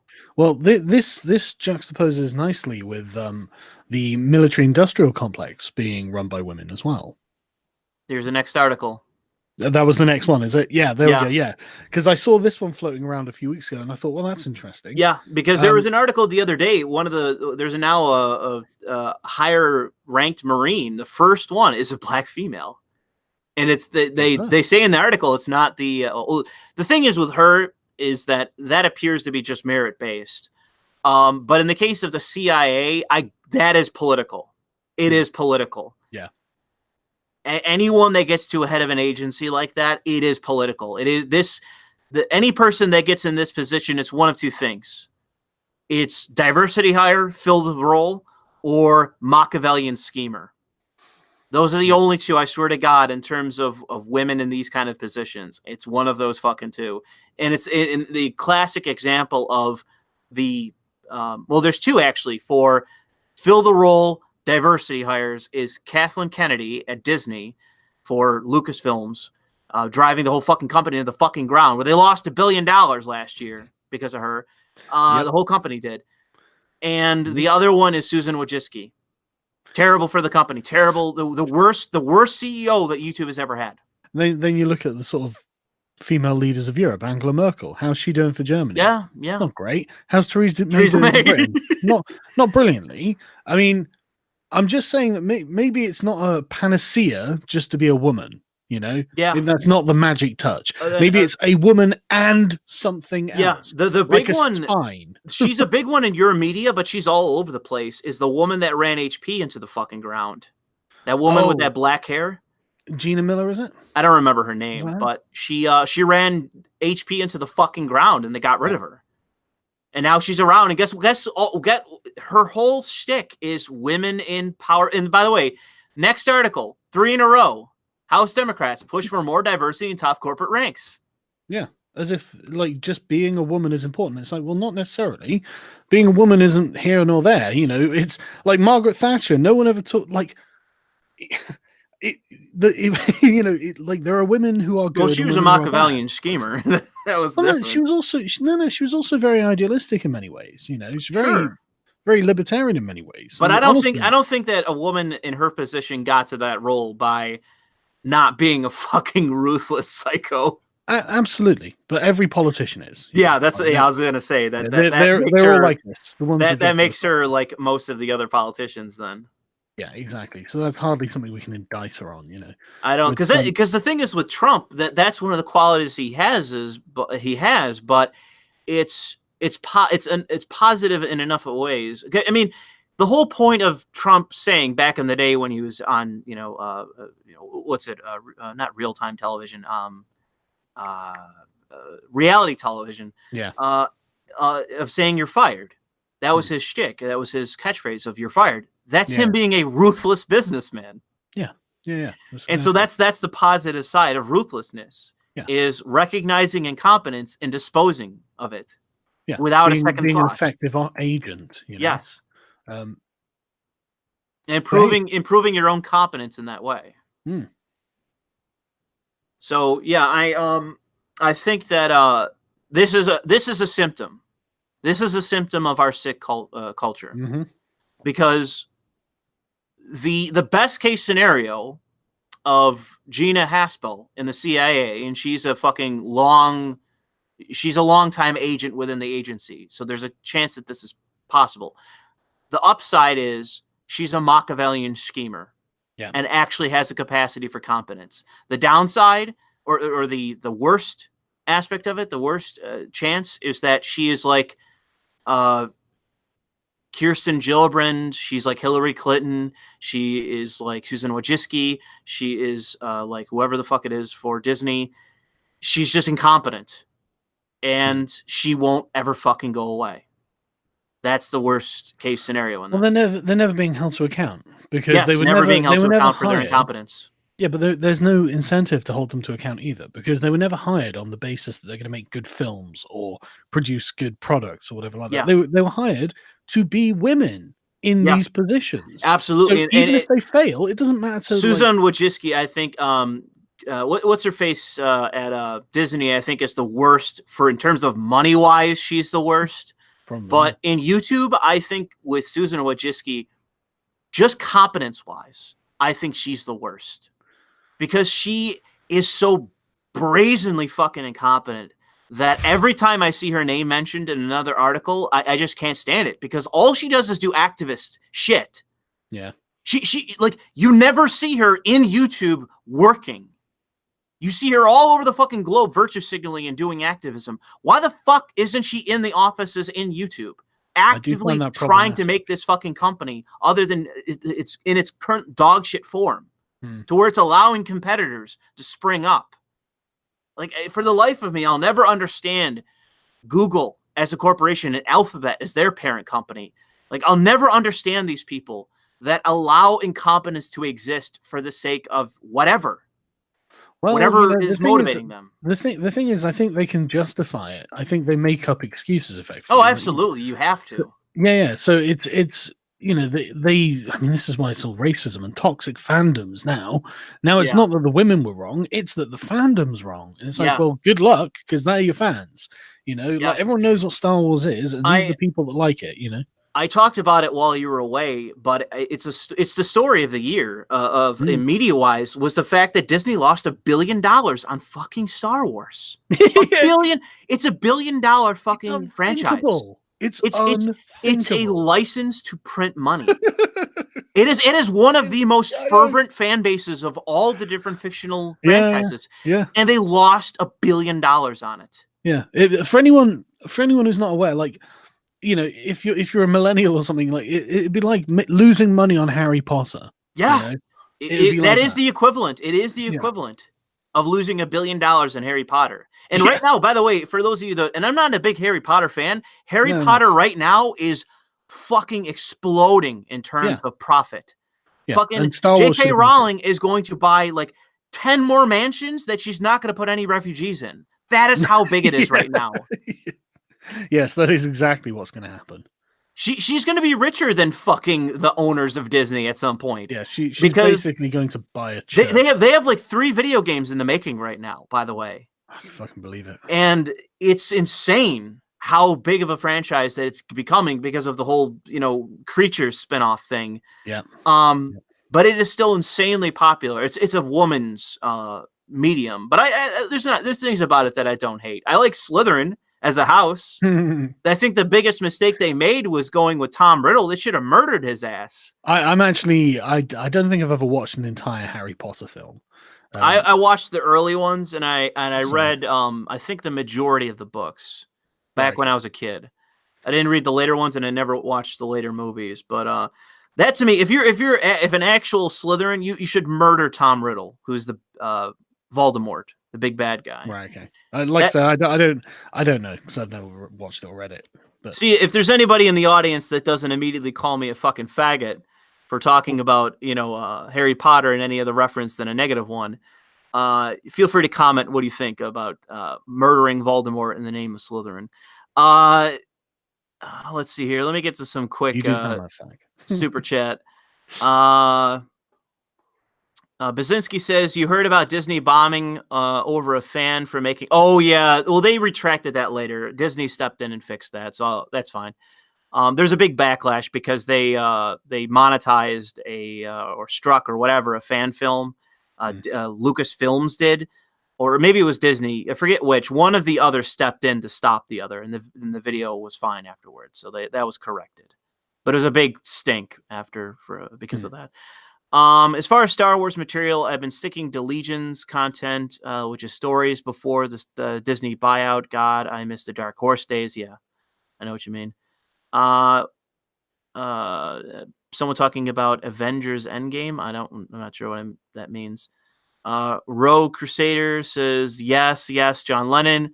A guy with an unpronounceable name says, Sargon, what is... You have a spat with Shu about Bolsonaro, apparently? No, not entirely. I think that she's a bit further to the left than I am. Yeah, so I would agree with that. She's more susceptible to the narratives leftists weave. Yeah. The guest says Afghanistan is the world's opium capital. Yes, that's true. Patrick says Glenn Beck lied about firing Gavin McInnes, and I don't really know, but I can imagine. Like I said, Glenn Beck to me has always been a fucking huckster. He's always been a shapeshifter and a chameleon. And I remember seeing the video of him putting fake tears on his eyes and stuff. Sure, that's the most evident form of someone being an emotional manipulator. But I mean, in terms of him as a conservative, I think that he's a huckster. Okay. Well, I never watch his shows, so I don't know. He's very old. The reason he got famous was for getting kicked off of Fox News way back. That was a long fucking time ago. Nicholas Von Neal says, look up NLP, which is I think it's Liberal National Party, Australia's center-right party in regards to gender quotas. Are they asking for gender quotas as well? Are they? Nicholas doesn't specify. Very conservative, but they probably are, man. They probably are at this point. I know the Republicans are a step away from doing the same thing because they keep pandering to the shit all day today. Right-wing people are pandering about MLK, and I said, like, it pisses me off because the biggest thing, the conservatives can just outright say it because they're correct. The fucking MLK failed. He got in law what he wanted. He failed culturally. Black people are in terrible shape in America today. Their statistics overall are only topped by Native fucking Americans. Yeah. It's terrible. The most violent parts of this country are majority fucking black. It's like Baltimore, Philadelphia, Buffalo, Chicago. Run. It's terrible. So it's like sucking MLK's dick all day. What does it matter? The other thing is they repudiate half of what he says anyway. They love judging people by the color of their skin. Yeah, well, that's the progressive side of it. I mean, if I were a philosophical conservative, I would be out there saying like there shouldn't be an MLK Day. We got the constitutional amendment. Fine, he advocated for that, but for the entire other half of what he advocated for, it never materialized. Any black conservative will fucking tell you that. That's not just me. Any black conservative will tell you that MLK failed culturally because it's true. Yeah. There's no doubting it.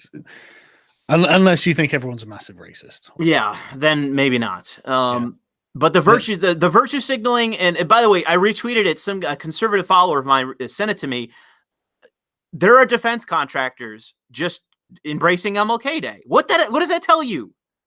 What does that tell you about defense contractors? Defense contractors, like military agencies. Yeah. Good. I want moral input from virtue signaling from them about MLK Day. What does that tell you about the vapid nature of the fucking holiday? How little it stands for. It tells you that progressives are easily bought off by a tweet saying we love MLK. Yep. It's just actually, you know what? Someone actually no, I already addressed that. That's good enough for the super chats. Let's see what else we got here. Yeah, it's this Google story. So Google, or actually Sundar Pichai, who's the CEO of Google, testified in Congress that Google does not manually intervene, in his words, in the search results for particular topics, especially if they're political. That was our survey said. And it was a lie. He lied. Yes, he perjured himself. And the thing is, it was sworn. It was sworn testimony, and that was the thing they couldn't get Zuckerberg on. He didn't testify under oath. He didn't do sworn testimony. But Sundar Pichai did. It was under penalty of perjury to Congress. He said that they don't manually intervene, and through, I believe it was leaked documents from Google itself, they do manually intervene. And some of the topics they themselves manually manipulated, it was Maxine Waters for whatever reason. I can't believe them manipulating results for that fucking retard. David Hogg, which it makes sense in terms of their political bias, and abortion, which again makes sense in terms of their political bias. But apparently they have a blacklist. That was the quote. And to me, this is the thing that everyone knows is happening. Everyone knows this happens with Google and how ridiculous they are. And the thing is that I think that this is the fight conservatives and anyone who's sane needs to continue to fight. Google is one of the biggest and wealthiest corporations in the fucking world. They're one of the most powerful, influential agencies in the fucking world. They control like 90% of the internet. Yeah. And they are intervening in their control over information for the sake of their own politics. Yeah. I mean, how is that not election tampering? And being willing to knowingly perjure themselves to Congress. And there being no consequences. You've got to understand, Louis, it's a sin not to censor. You need to listen to Tim Cook. Apple do the same thing, obviously, I'm sure. Yeah. You've got to listen. It's a sin not to do this. It'd be sinful. Like they were fucking evangelicals talking to me about fucking sin. Wow, here's the blacklist right here. Here's a partial blacklist. Yeah. Apparently there's thousands on the blacklist. Fucking, of course there is. Plane crashes, conspiracy crisis. So InfoWars style stuff about the shootings. David Hogg. A lot about David Hogg. Weird. Yeah. Why David Hogg? I don't know. That's weird. What's so special about this fucking kid? I don't know. That's pretty weird. I'm not an InfoWars guy, but that activates my almonds. Yeah, just get my noggin. You know what's amazing about David Hogg is people. I've had a bunch of conservatives sending me this stuff. His family is like all FBI. Like for multiple generations, all FBI. Because he got into, what was it, Harvard or something like that, when his grades were like massively under and below average. So it's almost. I would have to go look, but I think he actually had a lower SAT score. I think he had a lower SAT score than I did, and he got into fucking Harvard. And I graduated from a state school. Weird.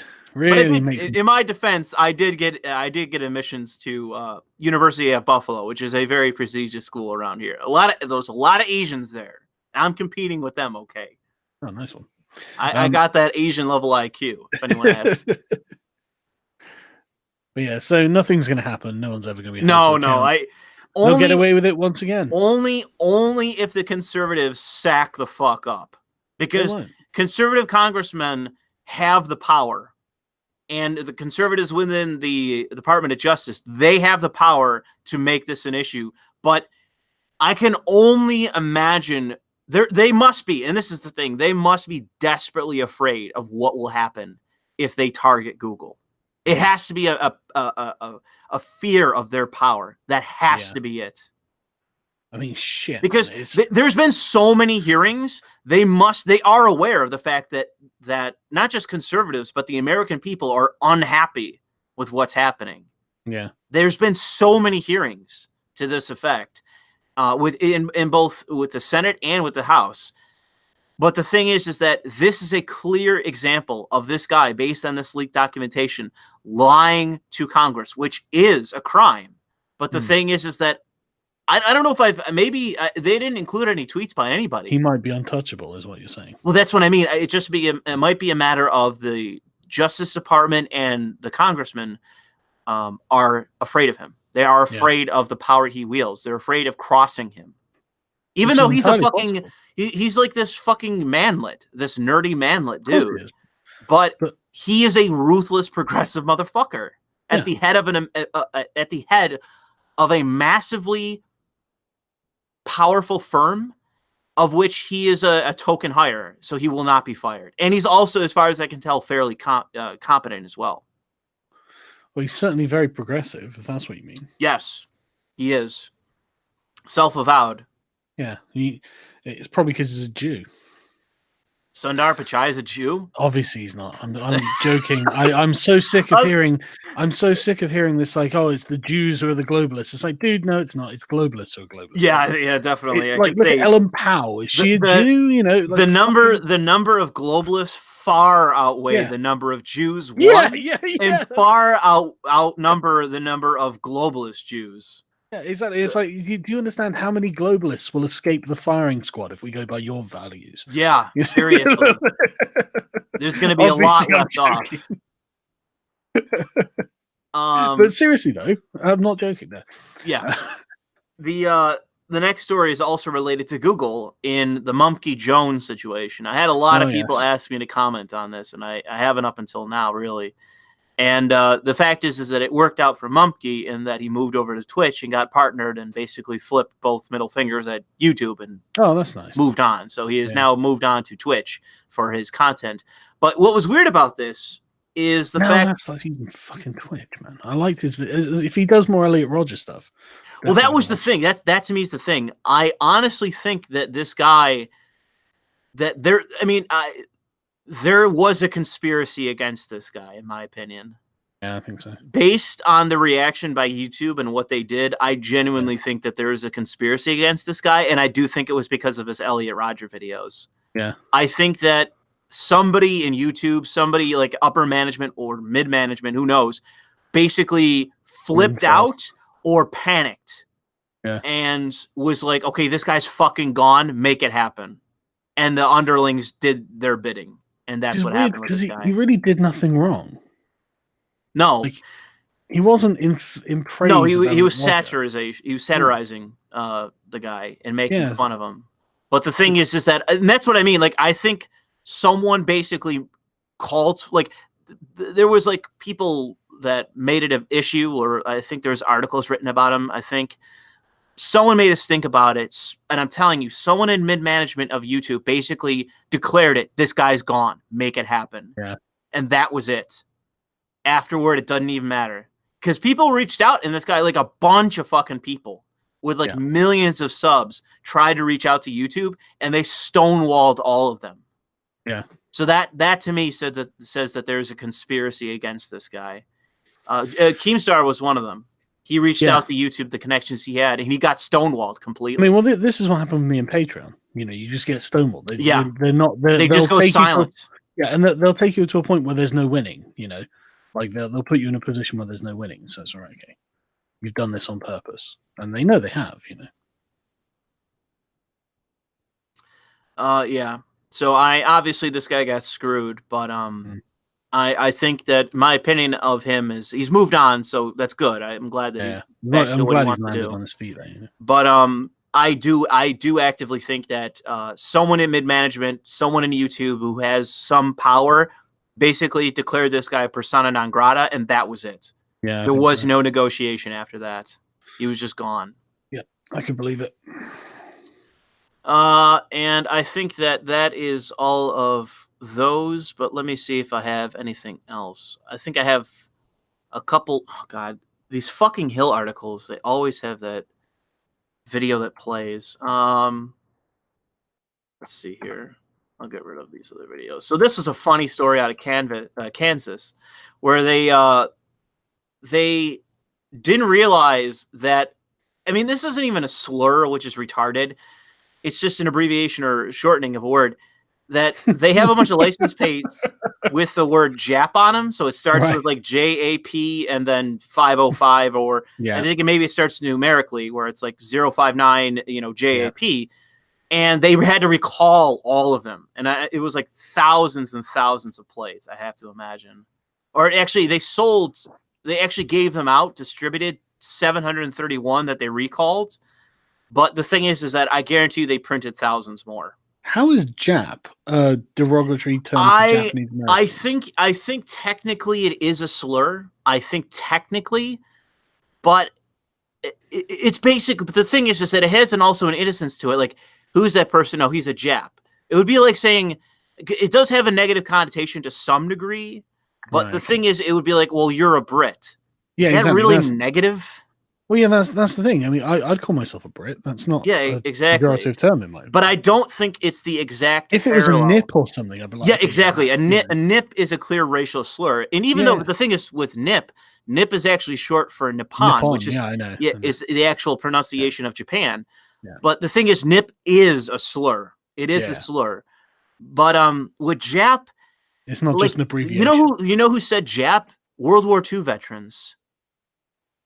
But does that mean it's a slur?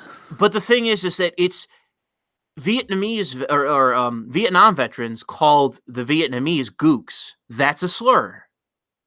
But if you called it would be, I guess, the equivalent of calling someone who's Vietnamese like Viet Cong. Like it's derogatory, but I don't think it crosses into the territory of being a slur because it's not technically a slur. So. This to me is them overreacting and being overly sensitive because as far as I know, they did it without like provocation. Like they created the news story by doing the recall. Oh, actually, let's see here. No, I don't think anything. They basically did the recall. It became a news story, and CNN went and asked some people, like some activists, like, "Oh, do you find it offensive?" And the people that their entire basis is racial agitation, they go, "Yes, it is in fact offensive. Please pay me." So let's see here. What's this? Oh yeah, speaking earlier about how MLK failed. This is a sad fucking story from December. A guy who is basically a political campaigner, like he's an active campaign volunteer who goes on the streets and goes door to door and does all that sort of field work. He got as he was doing a live stream talking about canvassing in the state of Chicago, he was shot. Oh, fucking hell, no way. So this to me is just like a sign of like you can suck the dick of MLK all you want, and you can dig up his body and try to find a cock to suck. It is not doing anything for the state of Baltimore, Philadelphia, Chicago, all of these cities that have a huge black population. You're not doing anything for these cities. So I think that, honestly, like I actively at this point don't like Martin Luther King Day. I don't like it as a holiday. Because every time it comes up, it's just nonstop virtue signaling by fucking everybody. Yeah. When the fact is, like I say, Martin Luther King succeeded in terms of actually getting rights. He succeeded in getting an amendment. That's a big deal, and he should be celebrated for accomplishing that. But the cultural side of his campaigning completely fucking failed. Yeah, the fact that you have all these goddamn race agitators and race activists fucking everywhere, that shows you he failed. So the fact is not, bad mouthing him or whatever else. It is just simply saying he was a great man, but it is in fact addressing the other side of that campaign and making it actually real, making it happen. And the only way that's going to happen is basically with what the black conservatives say, which is getting rid of the idea of African American. Yeah, that's how you solve it. Yeah, black identitarianism needs to die. This is what I was saying about like the woman basically treating herself as an alien, a foreigner, calling them xenophobes. It's like, no, black people are American. Yeah, like, yeah. Black people are just as American as anyone else. Makes no sense outside, because I mean, it's a fear of the alien. Yeah. So like, how would it make sense other than from your context? Black people are alien to the United States. Like, yeah, you and David Duke agree. I don't even know. Like, ask David Duke. Does he even agree with that? Like, Jesus Christ. Jared Taylor probably wouldn't say that. Yeah, I don't even think Jared Taylor would agree. Jesus fucking Christ. You are more radical than Jared Taylor. God damn, dude. And that's the thing, is that like, I talked to somebody the other day. It was like a couple weeks ago. I was talking to somebody about Jared Taylor, and somebody else online had brought up that he is a very image conscious guy, and it is very true about him. Like he's not going around like pulling up his overalls and calling people the N-word and shit. Like he is very much stylized in his appearance. Like he's very media conscious of a white advocate. You know what I mean? So the thing is that you could call him a Nazi and all these different names, but the thing is that he isn't. He might be a lot of things, like a collectivist and the rest, but so are you. So what are you judging him by? He's a white identitarian. But you're a black identitarian, so what grounds are you using to criticize him? Actually, here's a local story that I have. That's another sad story. Eventually, I'm going to do a cop apologist video. But a sheriff in my area it's in Wyoming County in my area. It's very close to me. And he was a sheriff on his way to work at 6 o'clock in the morning, and some guy like flagged him down, and he was like, "Oh, I don't know who this guy is. Maybe he needs help." So he stops along the road to help this guy out, and the guy fucking jumped him and basically tried to beat him to death. Jesus. And a passerby, a good Samaritan, stopped, and the guy was armed with a knife. He basically tried to stab him. And a passerby stopped the guy and basically prevented this random guy from murdering a sheriff in my area. So you should know that this good-natured cop is like, "Hey, this guy needs some help. Let me stop on by this road and help him out." And the guy comes out with a knife and tries to fucking murder him. So this world is still dangerous. Even if you're a cop and you're a good guy with a gun, you're the professional with a gun, you're still nearly getting murdered randomly by guys on the street. And it's 6 o'clock in the fucking morning. And you have to, like, what are you doing up at 6 in the morning when going to work? Oh, the guy. Well, he's got to be. He had. I think that he had some beef with the department. But the thing is that you have to be a fucking psych. Because the thing is, this is obviously premeditated.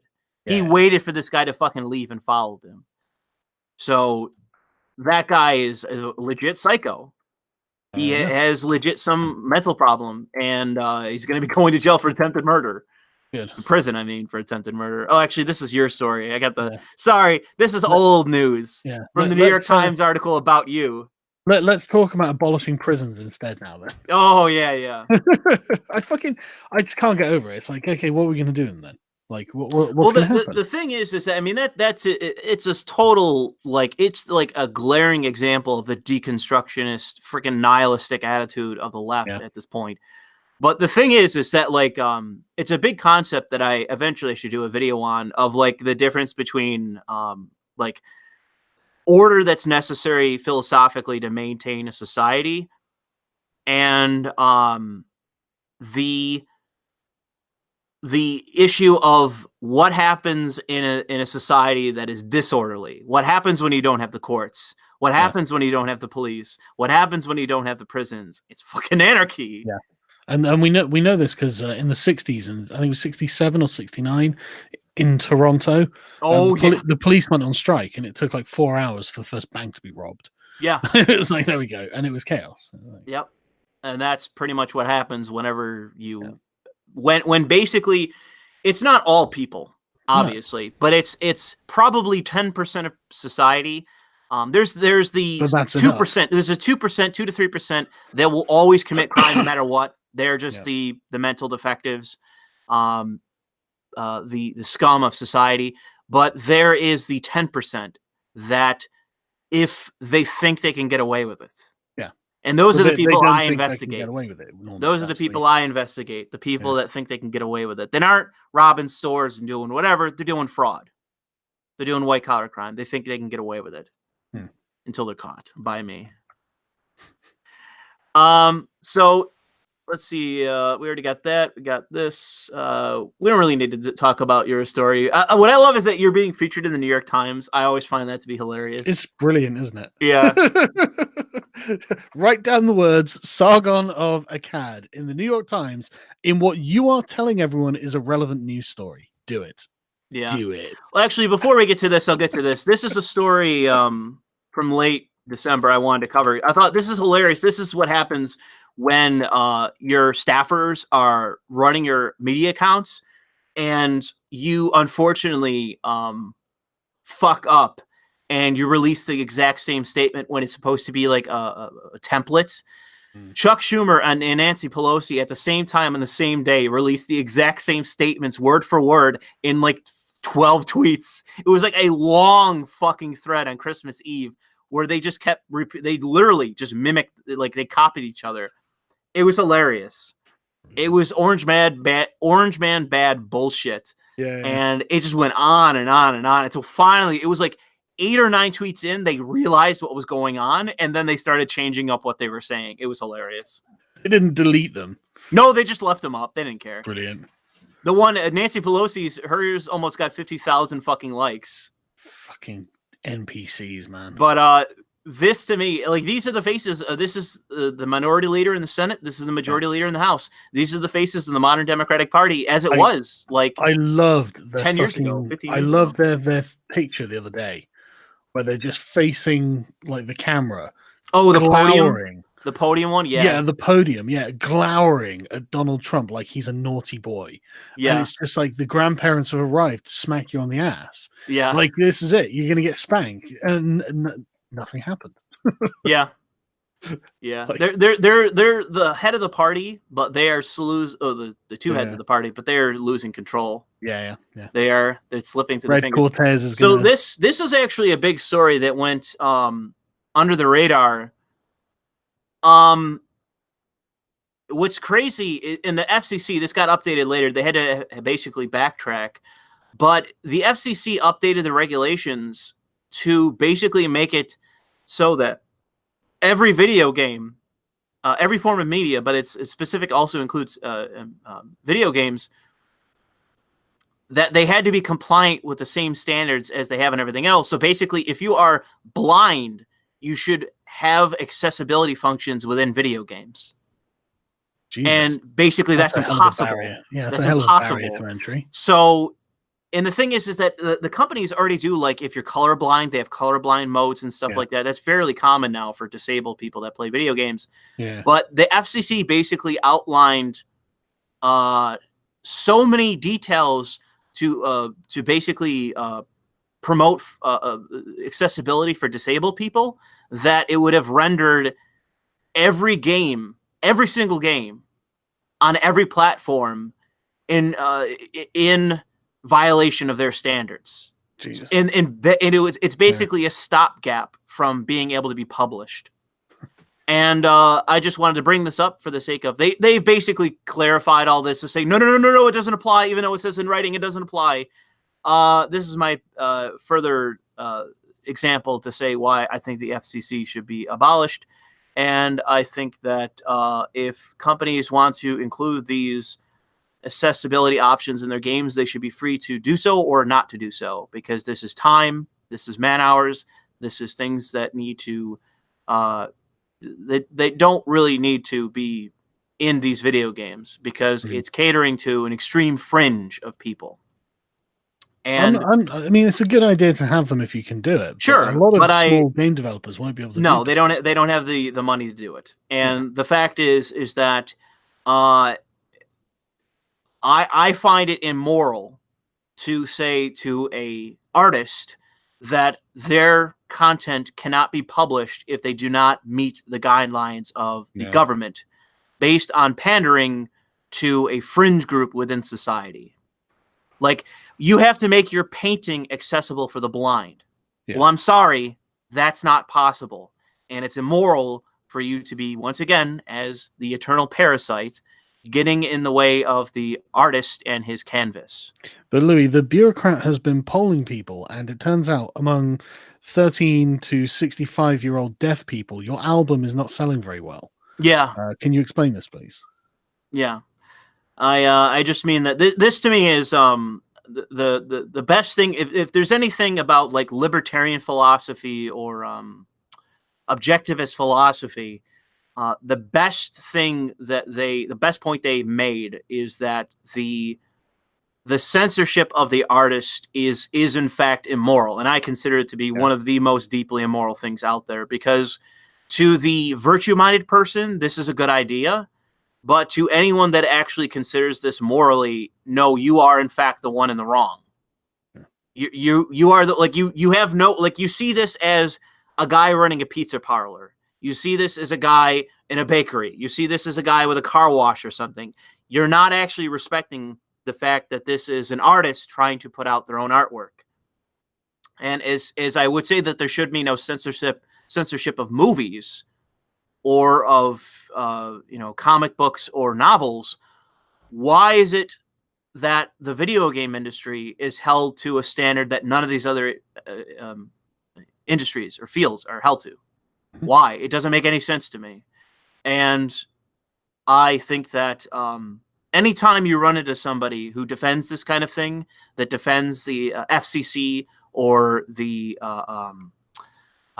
ESA or any other regulatory agency, public or private, anytime you see them defending that agency, you should tell them that, and it's true, that agency is the eternal parasite. It only exists to censor and regulate art. Yeah. And the only reason, like, literally, this to me is terrible. The only, you know how the ESA exists? It taxes games. That's how it when you want to get an ESRB rating in order to get on to be in stores or to be on platforms, Steam is the exception now, even though they're censorship happy now. Steam is the exception. You can have no rating on Steam, but on Xbox, on PlayStation, on Nintendo, on any of the platforms, and I think Origin and Uplay and the others, you have to have a rating. You have to have a rating to be on that platform, and you have to pay the ESRB to get that rating. And all it's what I mean by it being a parasite. The only way it exists is to tax art. Only way it exists.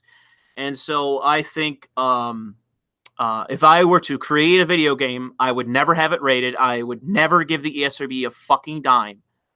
And I believe that the FCC, as well as a public agency, should be dissolved. Should no longer exist, because it is the parasite of parasites. It only exists to tax companies that create shows like HBO and the rest. It taxes them just to say that they're allowed to be published. And I think, Louis. I think that more liberals or libertarians or conservatives or whomever need to start there are conservatives that say that the Department of Education should be abolished, and Department of Energy should be abolished, and these other regulatory agencies. My one, and I'm going to glom onto the conservative movement. I'm going to become their parasite and whisper in their ear that the FCC needs to go. Well, and if you see some tits on TV, if your kids see some tits, they'll get over it. They'll be okay. What if the kids don't get over it? Well, then they'll be straight. Oh, what about that fucking... What game was it that had to apologize for having straight relationships in it? Which one? Well, there was one the other day that was like today or yesterday. You're thinking of Assassin's Creed Odyssey. Yeah. That's what you're probably thinking of. And it's actually worse. It's Oh, go on. They fucked their own story. They painted themselves into a corner because there was two characters you could choose from in the story. It was Alexios or Cassandra. Right. They made Cassandra the canon character in a story, like a book or something they wrote about, or a comic or something. So they made her the canon character. They also made her a canon lesbian. So it begs the question, how does she have an ancestor? How does eventually down the road, because that's the whole game is based on, you're the ancestor of this character. You go back in time using this technology to explore what your ancestor did. How does she have an ancestor when she's a dyke? Well, she must have bred with a man. Well, that's the thing. So in the game, for whatever reason, they basically decided to address that in a DLC, and basically you don't have to be lesbian as your character, but in canon, she is a lesbian. So in the story, they basically address it by her saying, like, basically she acted from a utilitarian point of view. Well, I need to carry on my genes, therefore, I'm going to, like, I would have respected it if it was like basically like the idea of nobility, of like arranged marriages and that sort of thing. Yeah. But they didn't do that. That would have been totally believable. They didn't do that, though. She might well be a lesbian, but she's going to end up with a husband. Aren't there examples of Romans like that? Aren't there examples of Romans that did that, where they had sex with women just for the sake of basically politics? Most marriages were political. Yeah, sure. Like one of the among the nobility. Yeah, of course, yeah. But even among like ordinary folk, it's still political. I'm sure there were merchants, commoner merchants that did.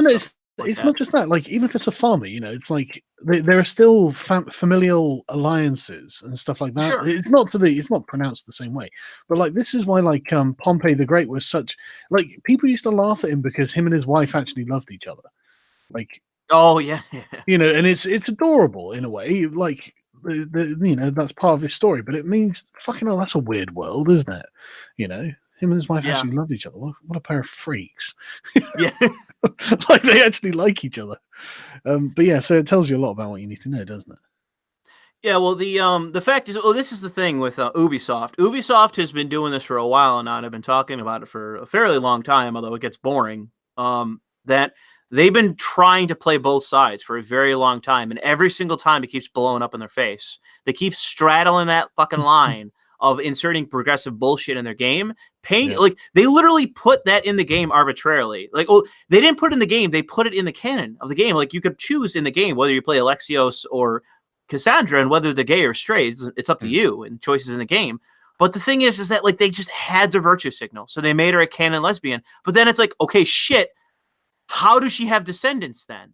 And they literally addressed it in the game. They had to address it, so they literally did, and it pissed off the progressives. Well, go on. What was their answer if it wasn't for a marriage alliance or something? It was just basically just utilitarianism. Like, the character was utilitarian. That was it, right? Okay. Yeah, that was basically her justification for having a child. Was because the thing is, like I said, you have the choice in the game supposedly of, no, I'm actually straight, or if you go with the canon, just utilitarianism. I should fuck this guy because I need a child. And it's like, okay, well, that doesn't really make a whole lot of sense, because there isn't really an aristocracy that she's a part of. So even within the lore of the game, it doesn't make a lot of sense. Right, okay. But in the context of the game, what has to happen, she has to have kids, because, well, I don't really want to spoil the game, but she's it. She's it. That's with the game, she's it. So it only makes sense if that happens. But the thing I loved about it, I said it on Twitter, is that what it is it's Ubisoft like pandering to the alt-right, because lesbians statistically are more likely to have out of wedlock pregnancies than straight women. Right. Okay. So that was them pandering to the alt-right. That's Ubisoft straddling that line as always. Fucking Ubisoft. No, the whole thing. But right, I think I'm gonna. Yeah, that's fine. We're out of content anyways. Yeah. No, that's good, because this is 1:30 now, so I'm getting quite tired. Right. And I reserve the right to be tired at 1:30 in the morning, you motherfuckers. Right, Boomer's gotta go to bed. Look, every morning around 6:00, my son bursts into my room to try and get onto my phone to play little games because he's addicted to it. Okay. So I get interrupted sleep. Thank you very much. Okay. So yeah, and getting old. Right. Well, thanks for having me on, man. It's been really good fun. Great. Glad to have you here. Thanks for stopping by. Cheers, man. All right. Yep. Bye. Take it easy, everyone. Bye. So I'll address the super chats really quick. JS says we need another Teddy Roosevelt. Trump's more of a Reagan. Gerunder says Teddy Roosevelt would have us in all the wars. In response, Des Wu asked about the UK porn age checks, and I'm pretty sure Sargon's already talked about that in the past.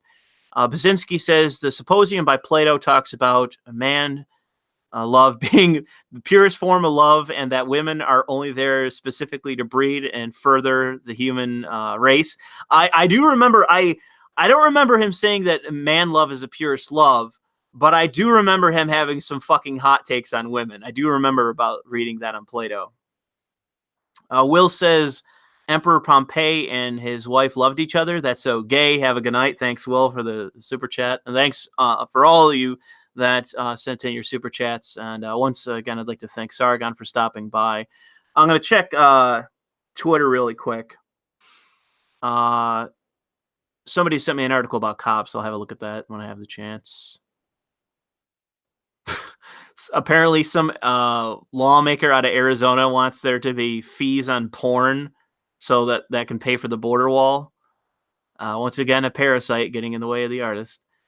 Let's see, anything else? Anything else in here?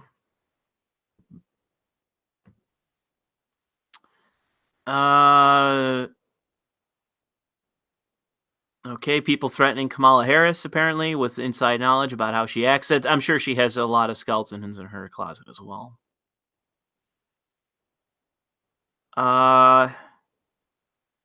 Okay, and I think that's it. I think that's it for everything on Twitter. I'll have a look at that other article later. So anything left in chat? I'll turn this over to chat. I'll have a look at chat.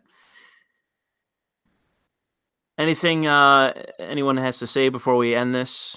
Before we end the stream in chat? Let me refresh this because chat's catching up.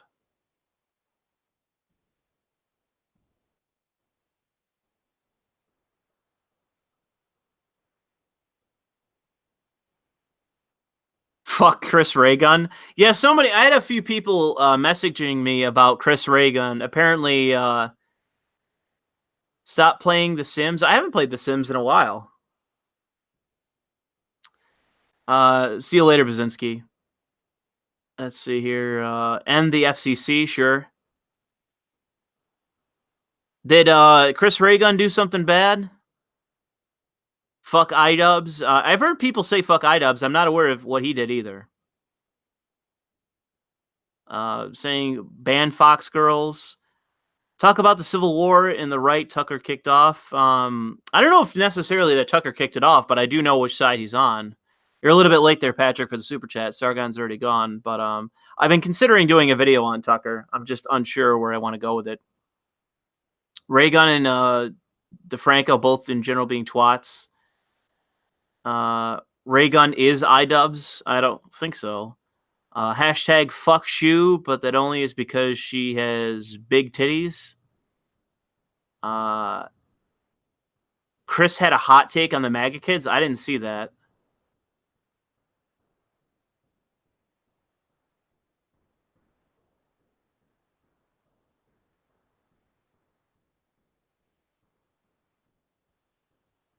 You got that in a little bit too late there, Patrick. Sorry. If someone, I already talked about the MAGA head issue. You can scroll back in the stream and find that. We talked about it for quite a while. Yeah, the shoe on the I support drag kids, man. That's a quote that lives in infamy. I already talked about Chris in the video that I did on him. By the way, I'm pretty sure somebody showed it to him. I don't want to really get into it with Chris because I did the video on him and I was done, but I'm pretty sure that someone showed him my video because I got a real big uptick in views and stuff right after he did a tweet that sounded suspiciously like it was in reaction to my video.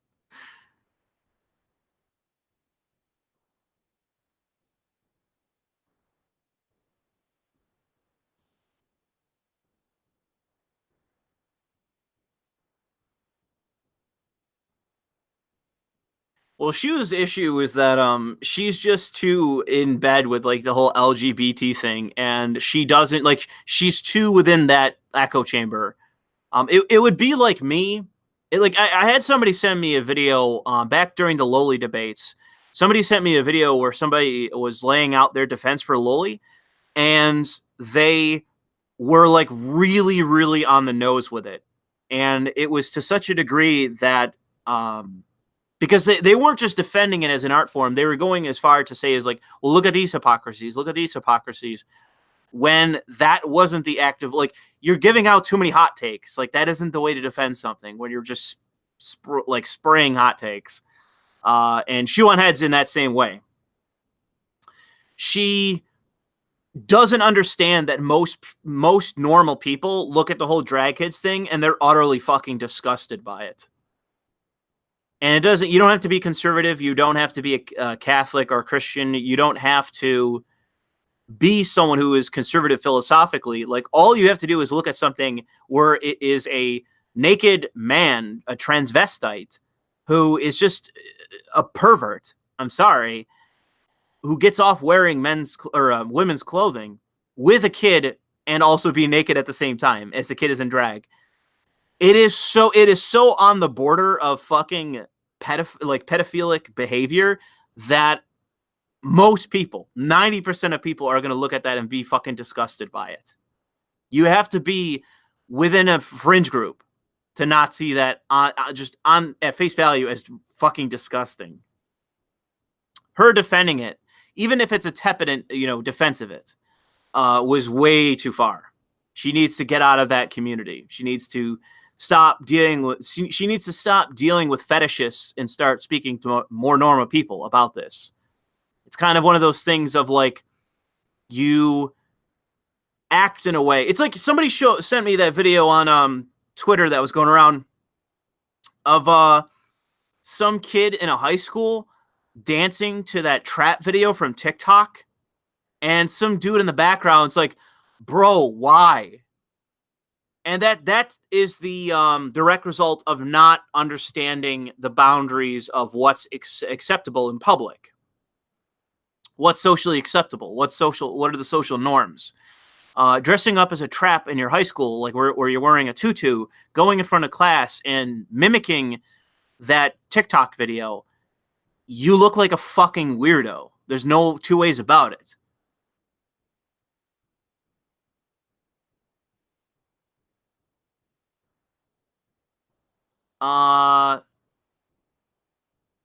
Let's see here. Anything else before we end this? Let me double check super chats.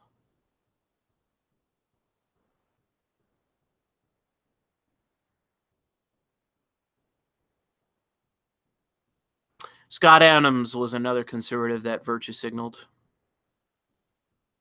But he retracted it and apologized and all that.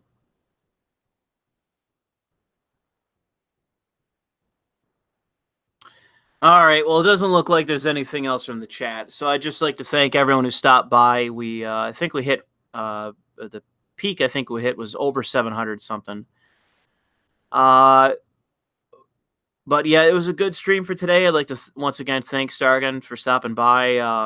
I kind of hit him up out of nowhere, and I'm glad that he had the time to do it because I wanted to talk about some of these things in greater depth than we would have done if it was just me. So I'm glad that he stopped by for that. And it's been a while since he's been on my channel. But anyways, I'll stop the commentary here, or the stream here. For those that asked the question, I'm still planning on streaming Life is Strange 2 once the second episode is out. I had a bunch of people ask me that, and I said, the second episode isn't out yet, so that'll come out. I'll stream that when the actual episode is out. But thanks for everyone stopping by. Thanks to everyone who's supporting me in the super chats, who's supporting me and following my affiliate links and buying things on JList and PlayAsia and the small group that are still supporting me, or it's a decent sized group that are still supporting me on Patreon. I'll be getting around to doing a Patreon video sometime in the next couple weeks, next 2 weeks really.